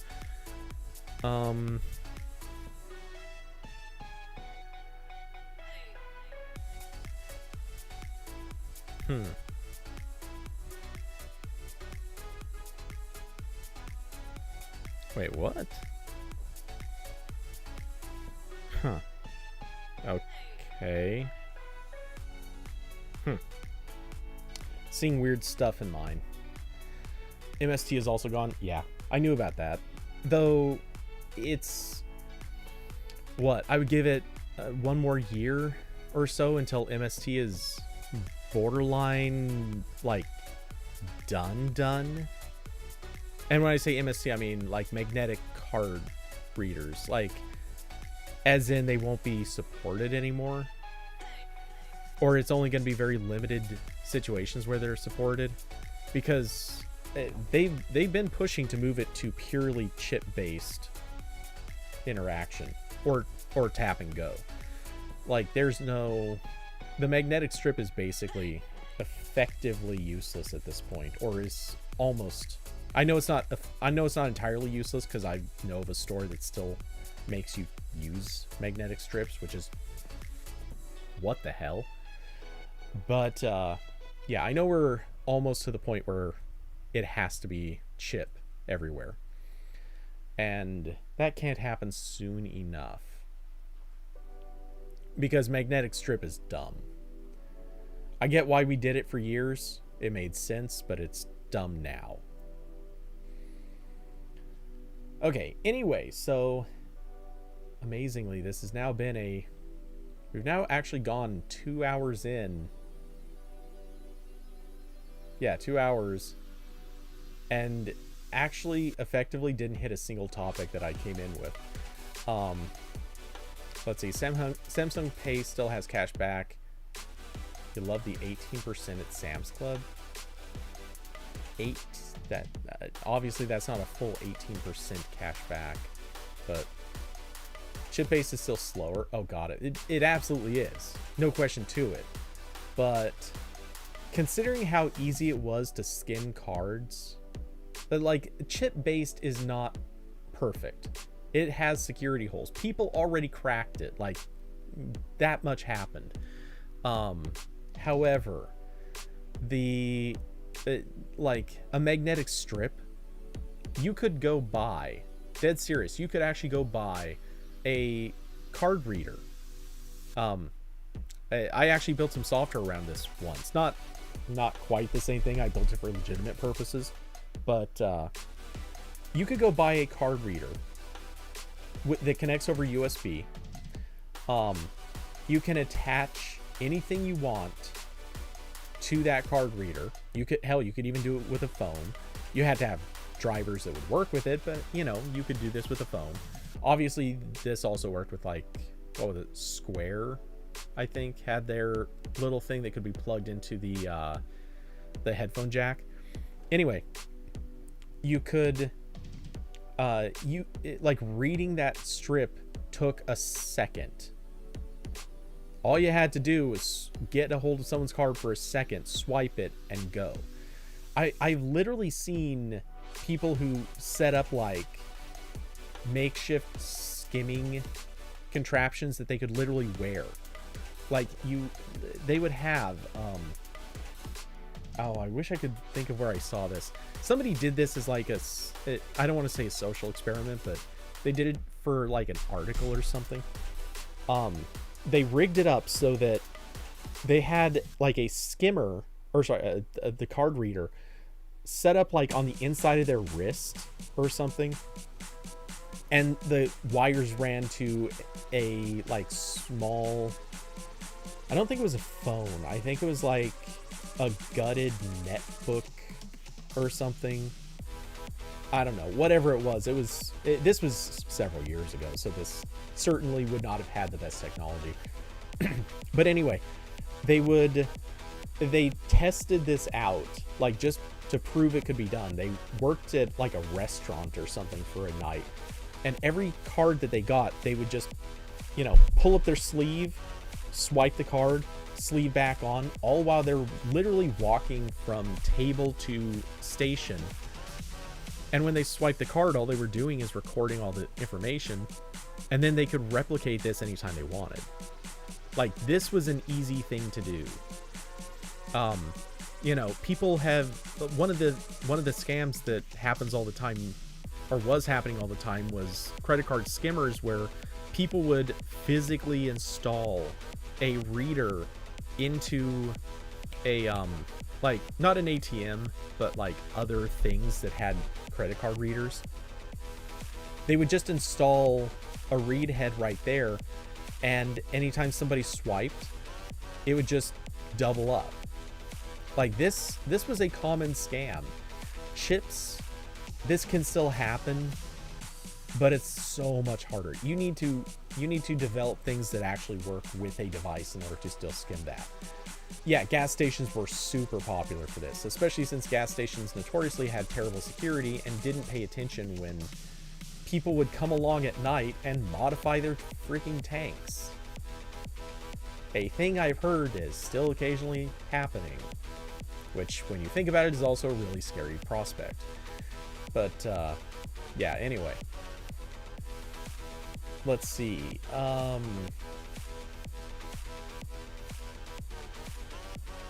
Okay, yeah, anyway. So, no, we should be on chips very soon as like a permanent thing, which it baffles me that even the card that was just sent to me, and there's some fishiness about this, so I'm not gonna say much more, but I won't have this card for very long anyway. But this card that was just sent to me has a magnetic strip. Part of me is thinking, like, what for? It should never be used. There's no practical scenario where I should ever have to use this magnetic strip. Ever, ever, ever. But it's on there. But yeah, anyway, so what else is there? What else is there? Okay, we can close that. I don't know if you guys have anything else on this topic. Fire off. Otherwise, I think we could actually dive into the thing I think everyone has talked about, possibly too much, but it kind of can't not be said, and that is the Microsoft Activision purchase, which, if you don't already know, it's one of those things where this could hit regulatory issues. There are possibilities that the sale will not go through, but for those who somehow may not have heard the details, Microsoft is going to buy Activision Blizzard. It's going to be for, I believe, $67 billion? Yeah. Remember when Instagram sold for $1 billion? Anyway, yeah, so... Oh, sorry, it's for $68.7 billion. Because I was off by $1.7 billion, and that seems like a small amount. But I was off by 1.7 Instagrams.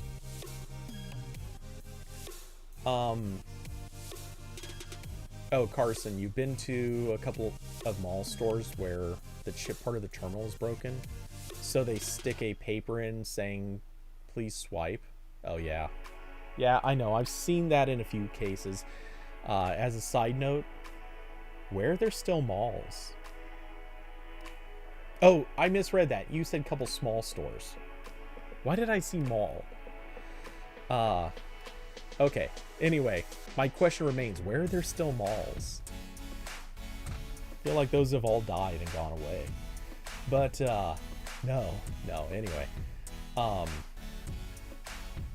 So, on the Microsoft thing, for anyone that doesn't know, one of the interesting things about this is, while obviously Activision Blizzard is a huge company, it has to be if they're selling for $68 billion, almost 69.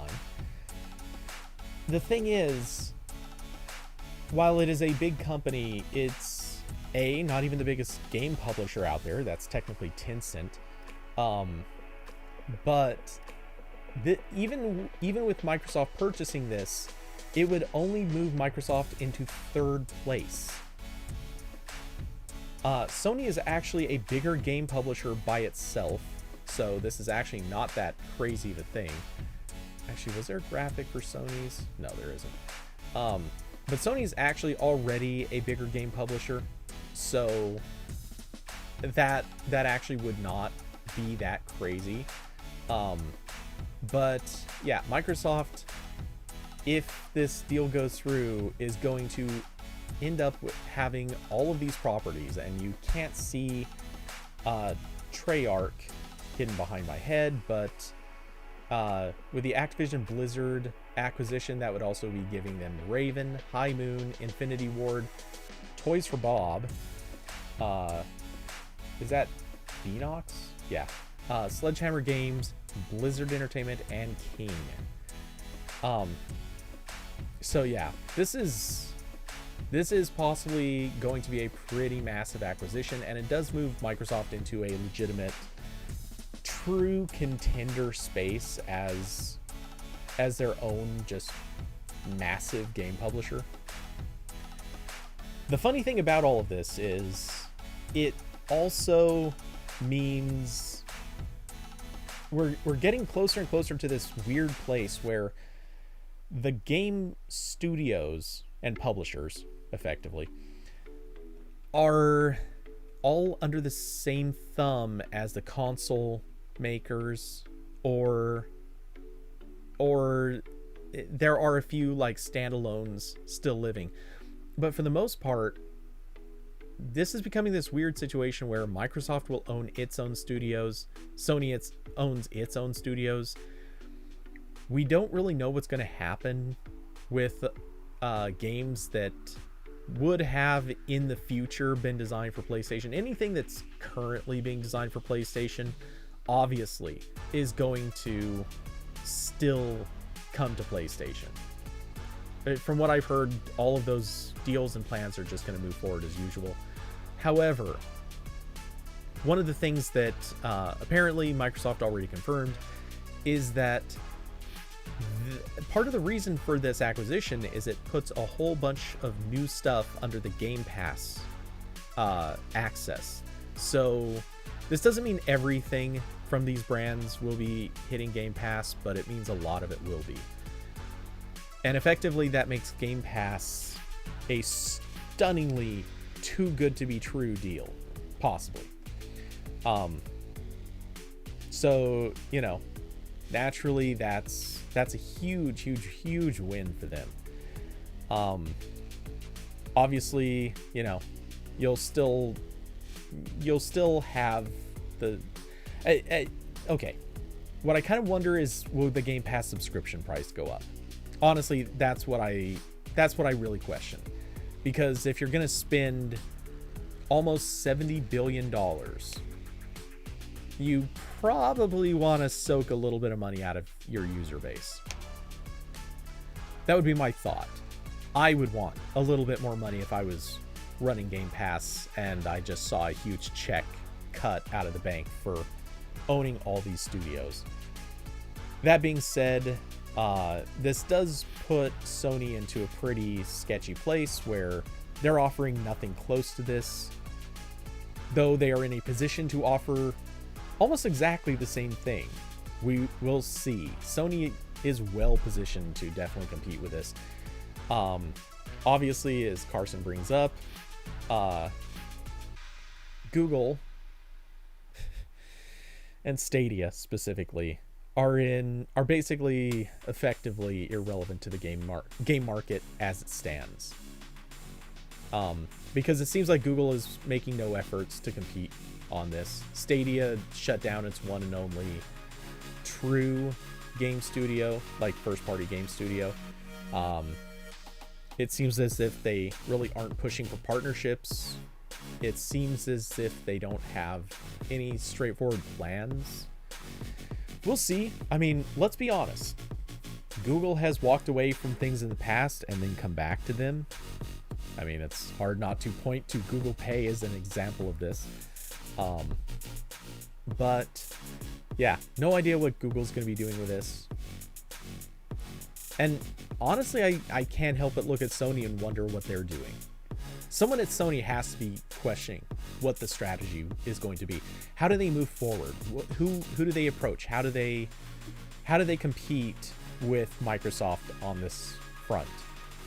And also, just to call this out, but look at how Microsoft is suddenly relevant again. And I don't mean because of this purchase, but I mean because of Game Pass. Really, Microsoft launch of Game Pass was weirdly effective in suddenly making Microsoft interesting to people again, even if it's only in the gaming industry.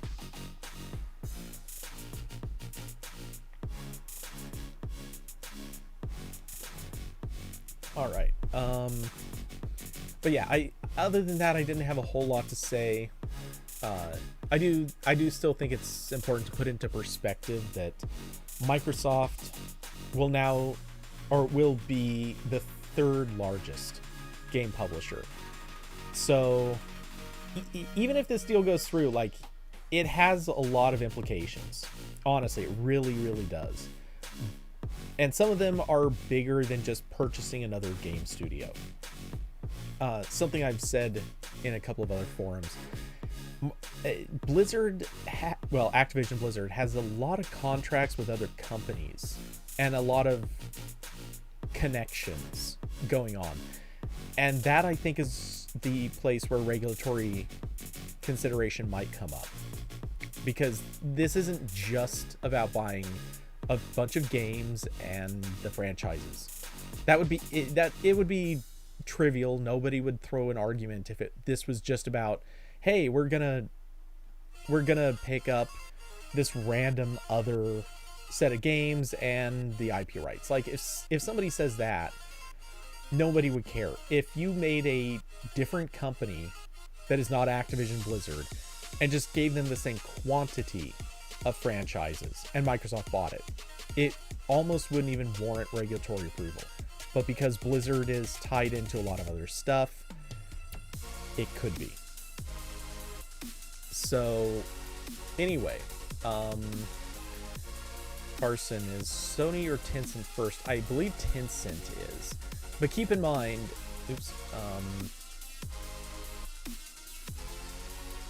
I don't think they say in here, do they? Surpassed only by Sony and Tencent. I swear I heard on a news thing yesterday that it was Tencent, but maybe it is Sony. But yeah, I'm not sure.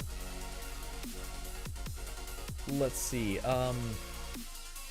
Carson, definitely going to see a price hike in the next 2 to 3 years. I expect so. If anything, my only real question is, will they leave will they grandfather prices in, or are people gonna be stuck like Netflix style, like we're just gonna hike the price and everyone can live with it? All right, anyway, what was I about to say? I don't remember. But yeah, anyway, I think that this is probably good. At this point, my biggest concern is that Microsoft, not concern. My biggest takeaway from this is that I think Microsoft wanted to make sure that they weren't the loser of this generation. I mean, let's be honest. The previous console generation, every person who wasn't a relentless Xbox fanboy would pretty much agree Microsoft lost the previous generation. Like, they were universally considered the undisputed loser of last gen. This time around, truthfully, it looks like Sony is. Sony may be coming out with franchises that honestly more people love. More people seem to care about Sony's franchises. They certainly get more media attention. But at the end of the day, if enough people are swept up by Game Pass, it's Microsoft's fight to lose. They will probably own this generation, and because effectively they're kind of setting up their game streaming realm also, this could actually be, and I'd love to see this be true, this could actually be the end of console generations. And to that end, part of me wonders if maybe what's coming, because it would be the smart thing to do, Sony should buy Stadia. If Sony wants to become kind of transcendent from consoles, they could really just buy Stadia, run Stadia with all of their own content or their own library of games, turn it into a subscription service that just includes all of Sony's games. That would be, God, such a market killer.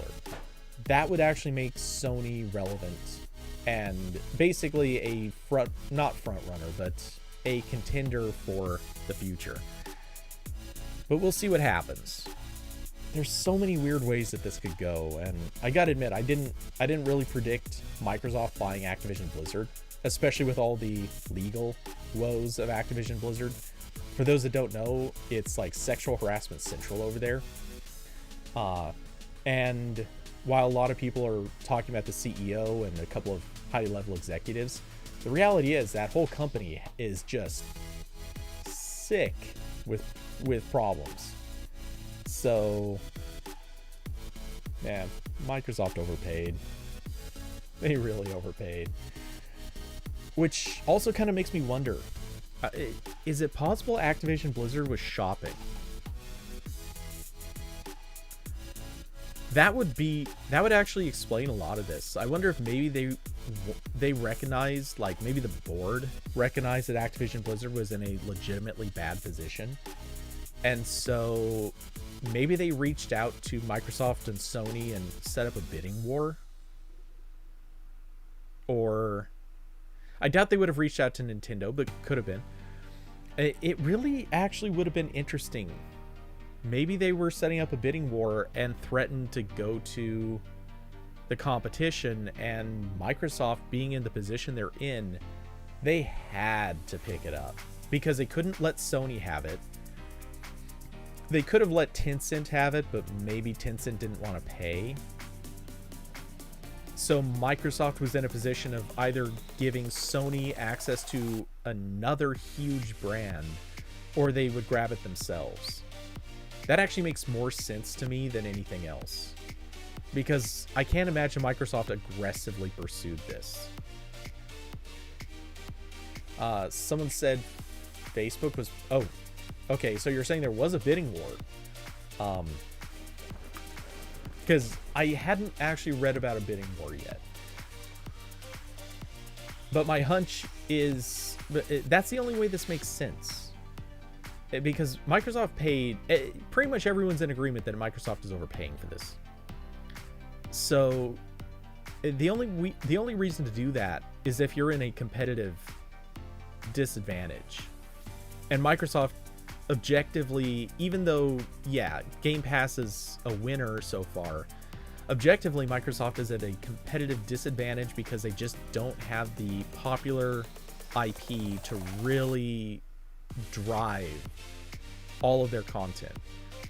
I mean, obviously they have Bethesda, they have a few of their in-game studios, switching back to this,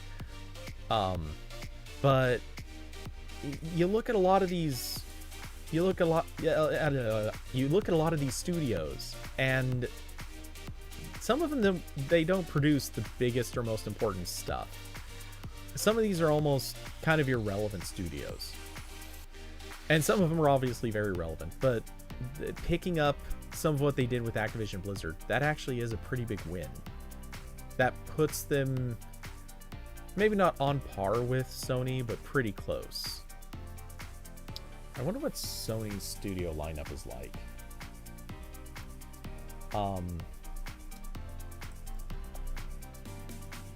Sony Game Studios, PlayStation Studios, okay. Studios. Jeez. Yeah, when you look at these, so Bend Studio, wow. In Bend, Oregon. I didn't even know this existed.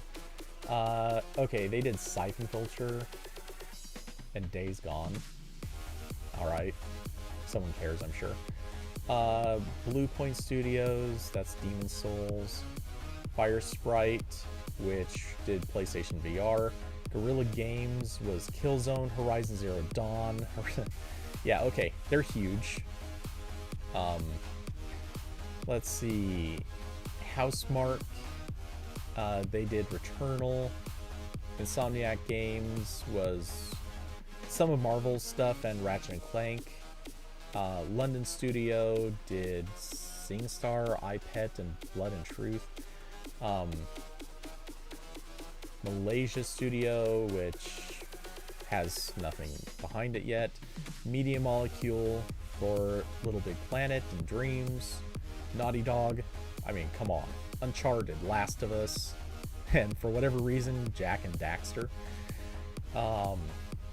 Nix's, Pixel Opus, which did Entwined, I guess. I never know how to say this, but is that Polyphony or Polyphony? Whatever. Anyway, Polyphony Digital.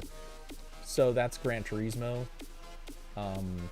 MLB was done by San Diego Studio. The San Mateo Studio is just another developer. Santa Monica did the God of War series. Sucker Punch is Sly Cooper, Infamous.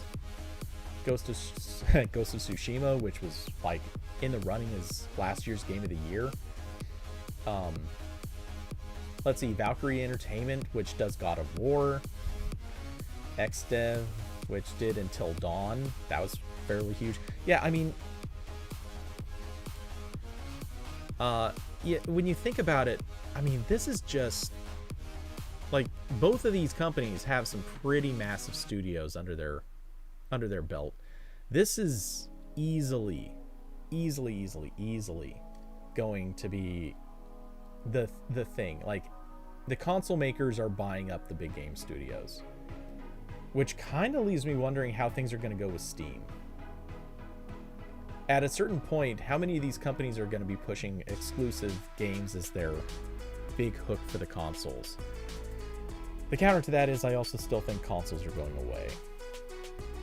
Consoles don't have a place going too much further forward. Streaming is going to take over at a certain point. Consoles may still exist, but I feel like the push to have big hardcore consoles is waning.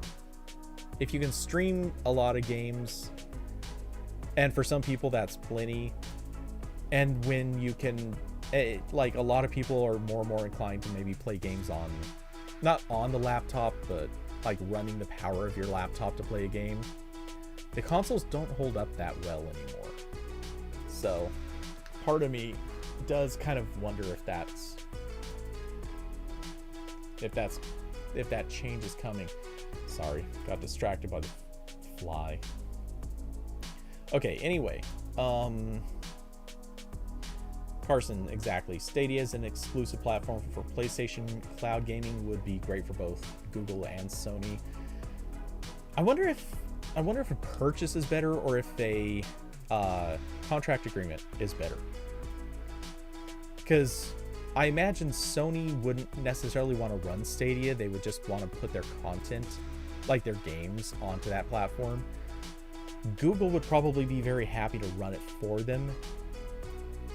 as long as the price was right. Because that's, that's the kind of partnership that works really well for both companies. And Sony, look, I'm not trying to dog on Sony here, but they do not have, they are not experts at huge internet infrastructure stuff. That's not really their gig. No, not trash talking, just that's not where their core competency is. But hey, it is what it is. All right, so I was trying to think of something to say about the 5G airline rollout, but truthfully, frankly, I think we know too little about it, so I don't really have a lot to add. It just isn't, I don't know, it just doesn't feel like much of a thing right now. We just don't have details, even though they're giving out little details here and there. Certain types of planes are affected, others may not be. It seems like it's certain types of flights, obviously specific cities where the rollouts are actually going to occur, and we still don't know why. We don't know if there's actual proof of interference. We don't know if there's equipment that needs to be shut down or replaced. We don't know for sure if we don't know anything. All we know is flights are getting canceled, and we don't know why the FAA cares so much about this. There are too many unknowns, and anyway, I don't think I have much to say on that. Anyway, so as I scroll down the Verge page, I'm not seeing a whole lot of other stuff.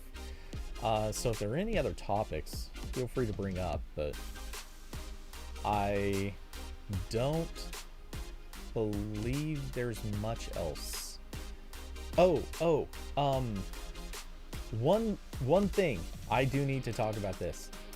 For those who haven't heard, Apple has basically killed off, let's see, I know we covered it on AP.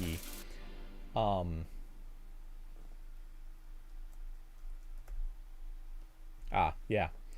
So, oh, no, not that one. Wrong one. We had two big Apple stories today, and I, of course, picked the wrong one. Wait, do we not have it on? It was in our to-do list. Huh. Okay, maybe we haven't covered it yet. I saw it in our to-do list. I thought we already posted this.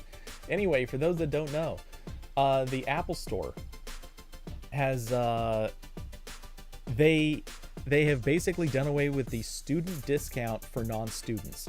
They are actually now verifying if you are, or they're checking with a company that does yearly verifications.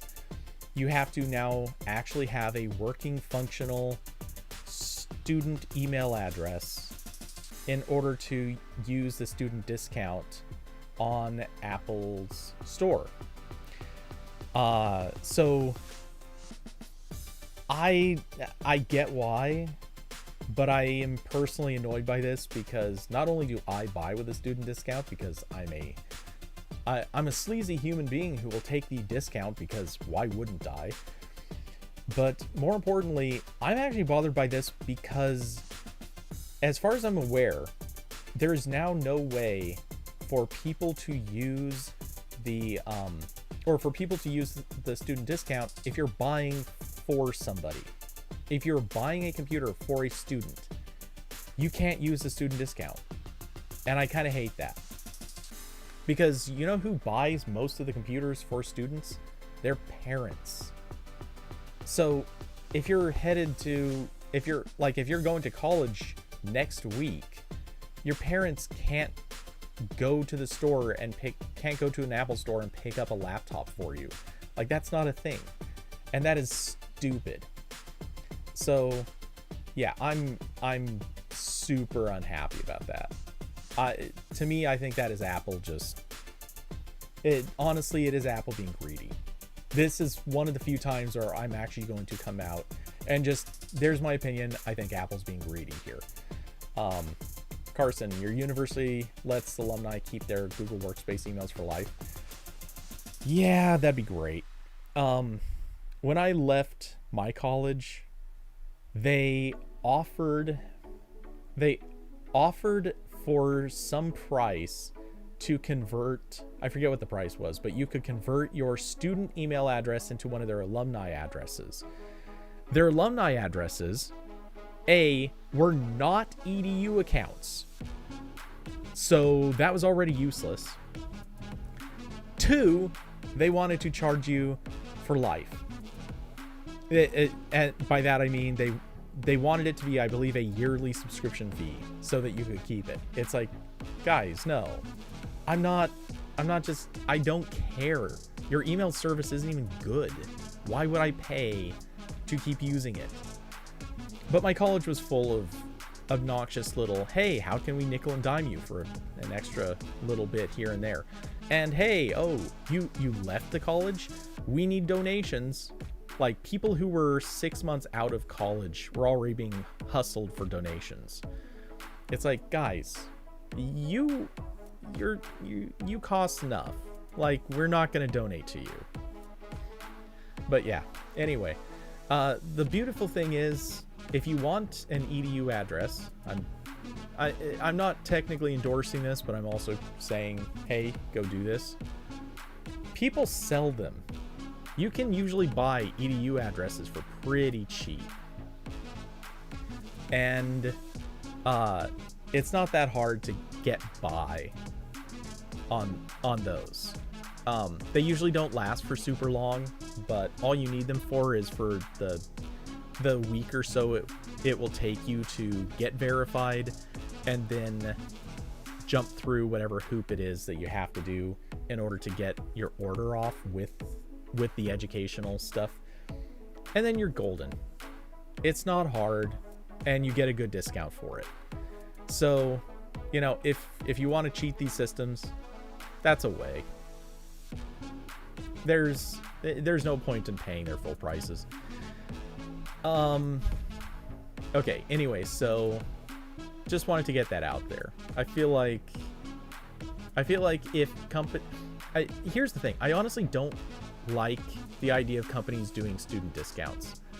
That might sound kind of weird, but in my opinion, it doesn't make sense to charge people different amounts of money just because.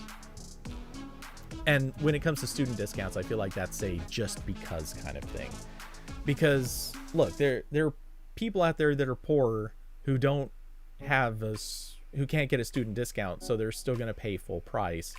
And then you've got students who chances are belong to, certainly not in all cases, but in a lot of cases, students belong to really rich families, but they're just going to get something basically for cheap or free because their rich families sent them to school.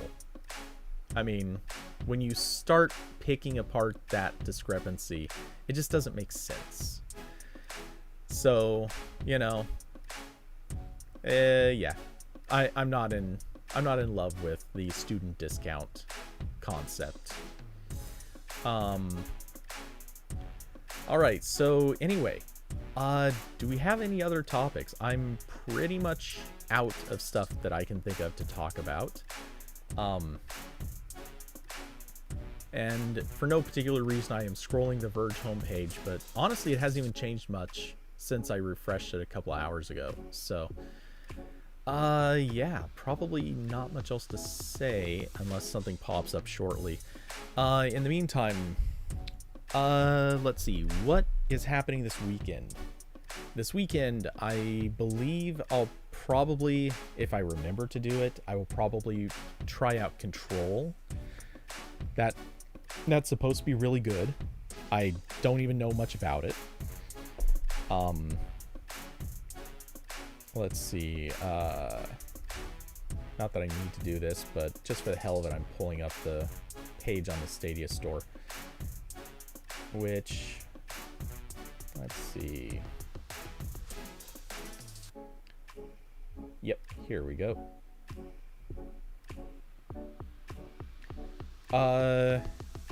Carson, did I show you what the game selection was like for me on GeForce Now? It's really not good. Like, surprisingly not good. There are a few games that could maybe be worth playing, but yeah, I'm gonna have to think or experiment with a few of those to see whether or not they'll be worth playing. In the meantime, since I'm going to have Stadia for several more months, like a lot more months, yeah, that's where I'll probably focus. With GeForce Now, what I might try to do, maybe, is figure out... I might keep an eye on Humble Bundles and see if any, like, super good deals pop up on one of those.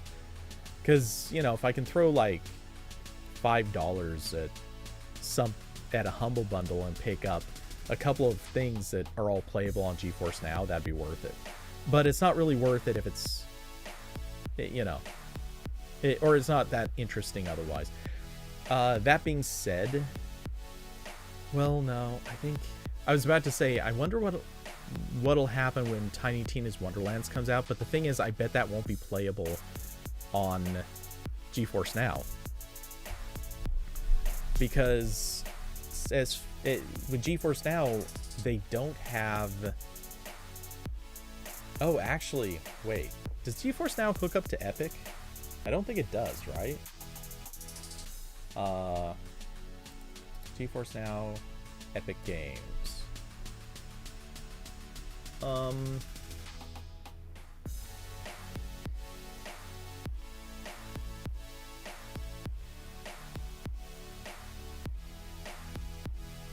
Okay, so apparently it does support that. Just none of the stuff I have, or did I'm pretty sure I hooked up. Let's see. Okay, I'm gonna open this in a separate browser just to make sure there's not some big reveal by accident. Connections. Accounts.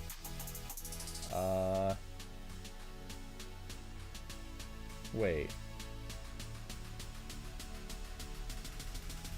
How do you...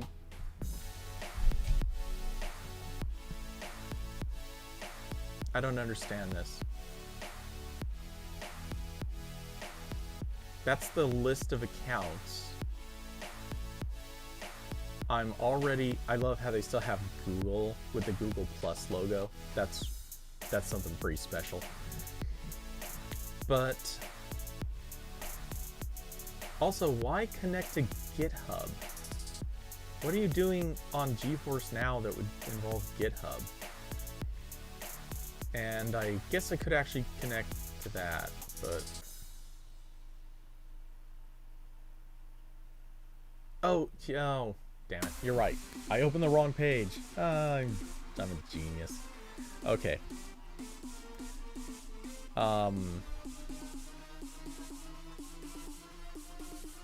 Okay. So... really quickly doing all of this to make sure I'm not doxing myself with something stupid. Doing the painfully annoying... NVIDIA's sign-in process is so slow. Okay, so...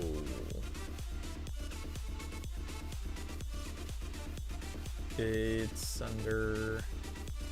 not under preferences.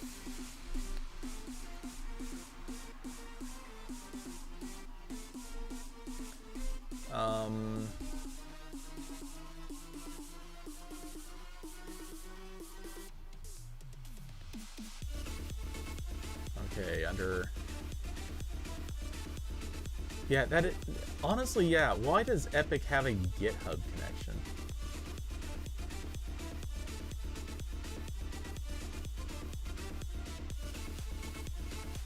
Where do you find your connections? Do you have to do it through the GeForce app?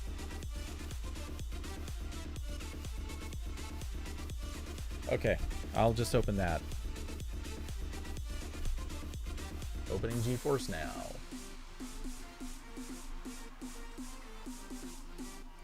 Okay, under account setting, nope. You hit account, it pops you to the same page.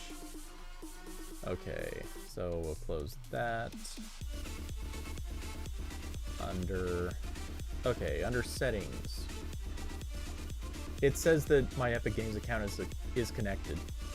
Okay, the reason I was wondering about this. Oh, and I think under games you can sort, or in the library you can sort by Epic Games. Okay, yeah, I have 11 games from Epic. How many do I have under Steam? Steam, it's a lot more. 1, 2, 3, 4, 5, 6, 7, 8, 9, 10, 11, 12. So that's 49. I have 49 games through Steam. But the thing is, and I showed this on stream last weekend.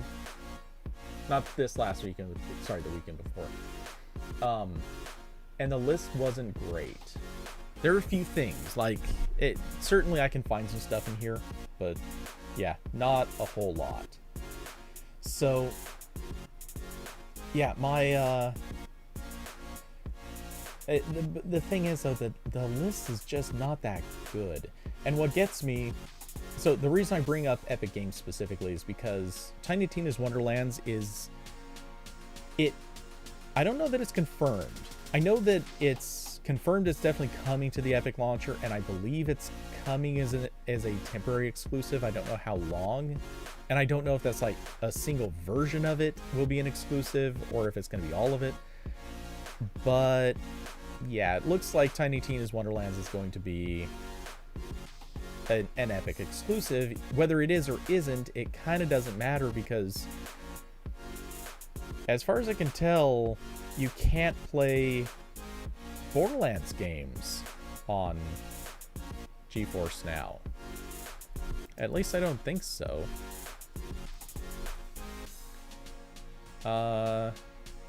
Okay, quickly looking up a Reddit thing. This is asking if you can play Borderlands 3 on GFN. Let's see. Okay, I like this reaction. Yes, load Steam, go into browser, log into Stadia, and play. That's nice.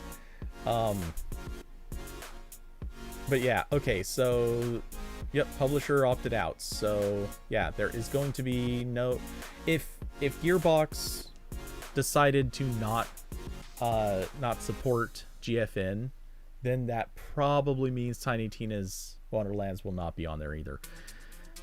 Which pretty much means I have no way to play that. So that kind of sucks. I guess I won't be touching that game for a long, long time to come. Awesome. Not unless they come out with a Mac version. If they come out with Mac version, maybe. We'll see what happens. Because my current MacBook Pro really should be capable of it. But we'll see. David Llama, yeah, exactly. Tiny Tina probably not coming to Stadia, because it seems Gearbox doesn't really care about Stadia as it is. Not that they haven't been pushing updates. Like, the updates are actually happening in sync now. That's not a problem. But yeah, it really seems like they don't have an interest in it, and I get that. And Stadia was not on their list of launch platforms, so yeah, very, very safe bet it won't be there.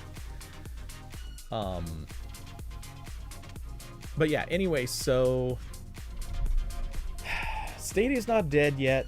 I'm just waiting to see what it will become.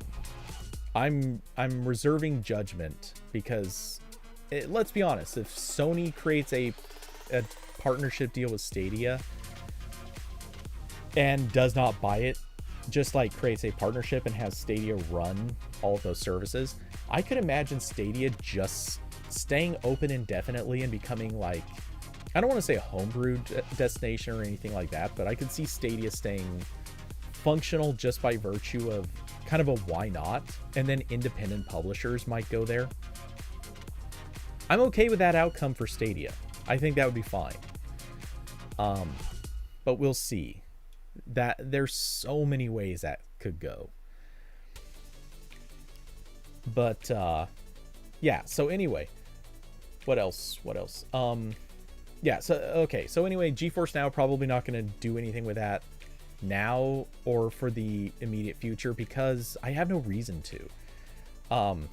I already have a founder's account, so I don't like, I have decent account support now. I don't need to rush into anything else. And so for that reason, like, I just don't feel any rush to switch. Whereas the Stadia account, like, it's on Stadia Pro for until August. So, you know, may as well use it while I have it. Though by August, who knows? There may be another, hey, here, have 6 months free or 3 months free or whatever number of months that they just randomly decide to hand out. Oh, thank you, Stadia, for whatever weird system has made you decide to make it almost perpetually free. But yeah, I might as well play through all the pro stuff. What else is there? I know I've said these words too many times to take seriously, but I'm going to try for a photo shoot. Probably not an actual shoot, probably just edit. Because I need to, like, all of the rest of tonight is writing a review. All of tomorrow is taking photos. That is my determination. Then Friday's going to be pretty much chewed up on movie post. This weekend, I want to do photo edits. So that's kind of my hope / goal / whatever. We'll see what happens.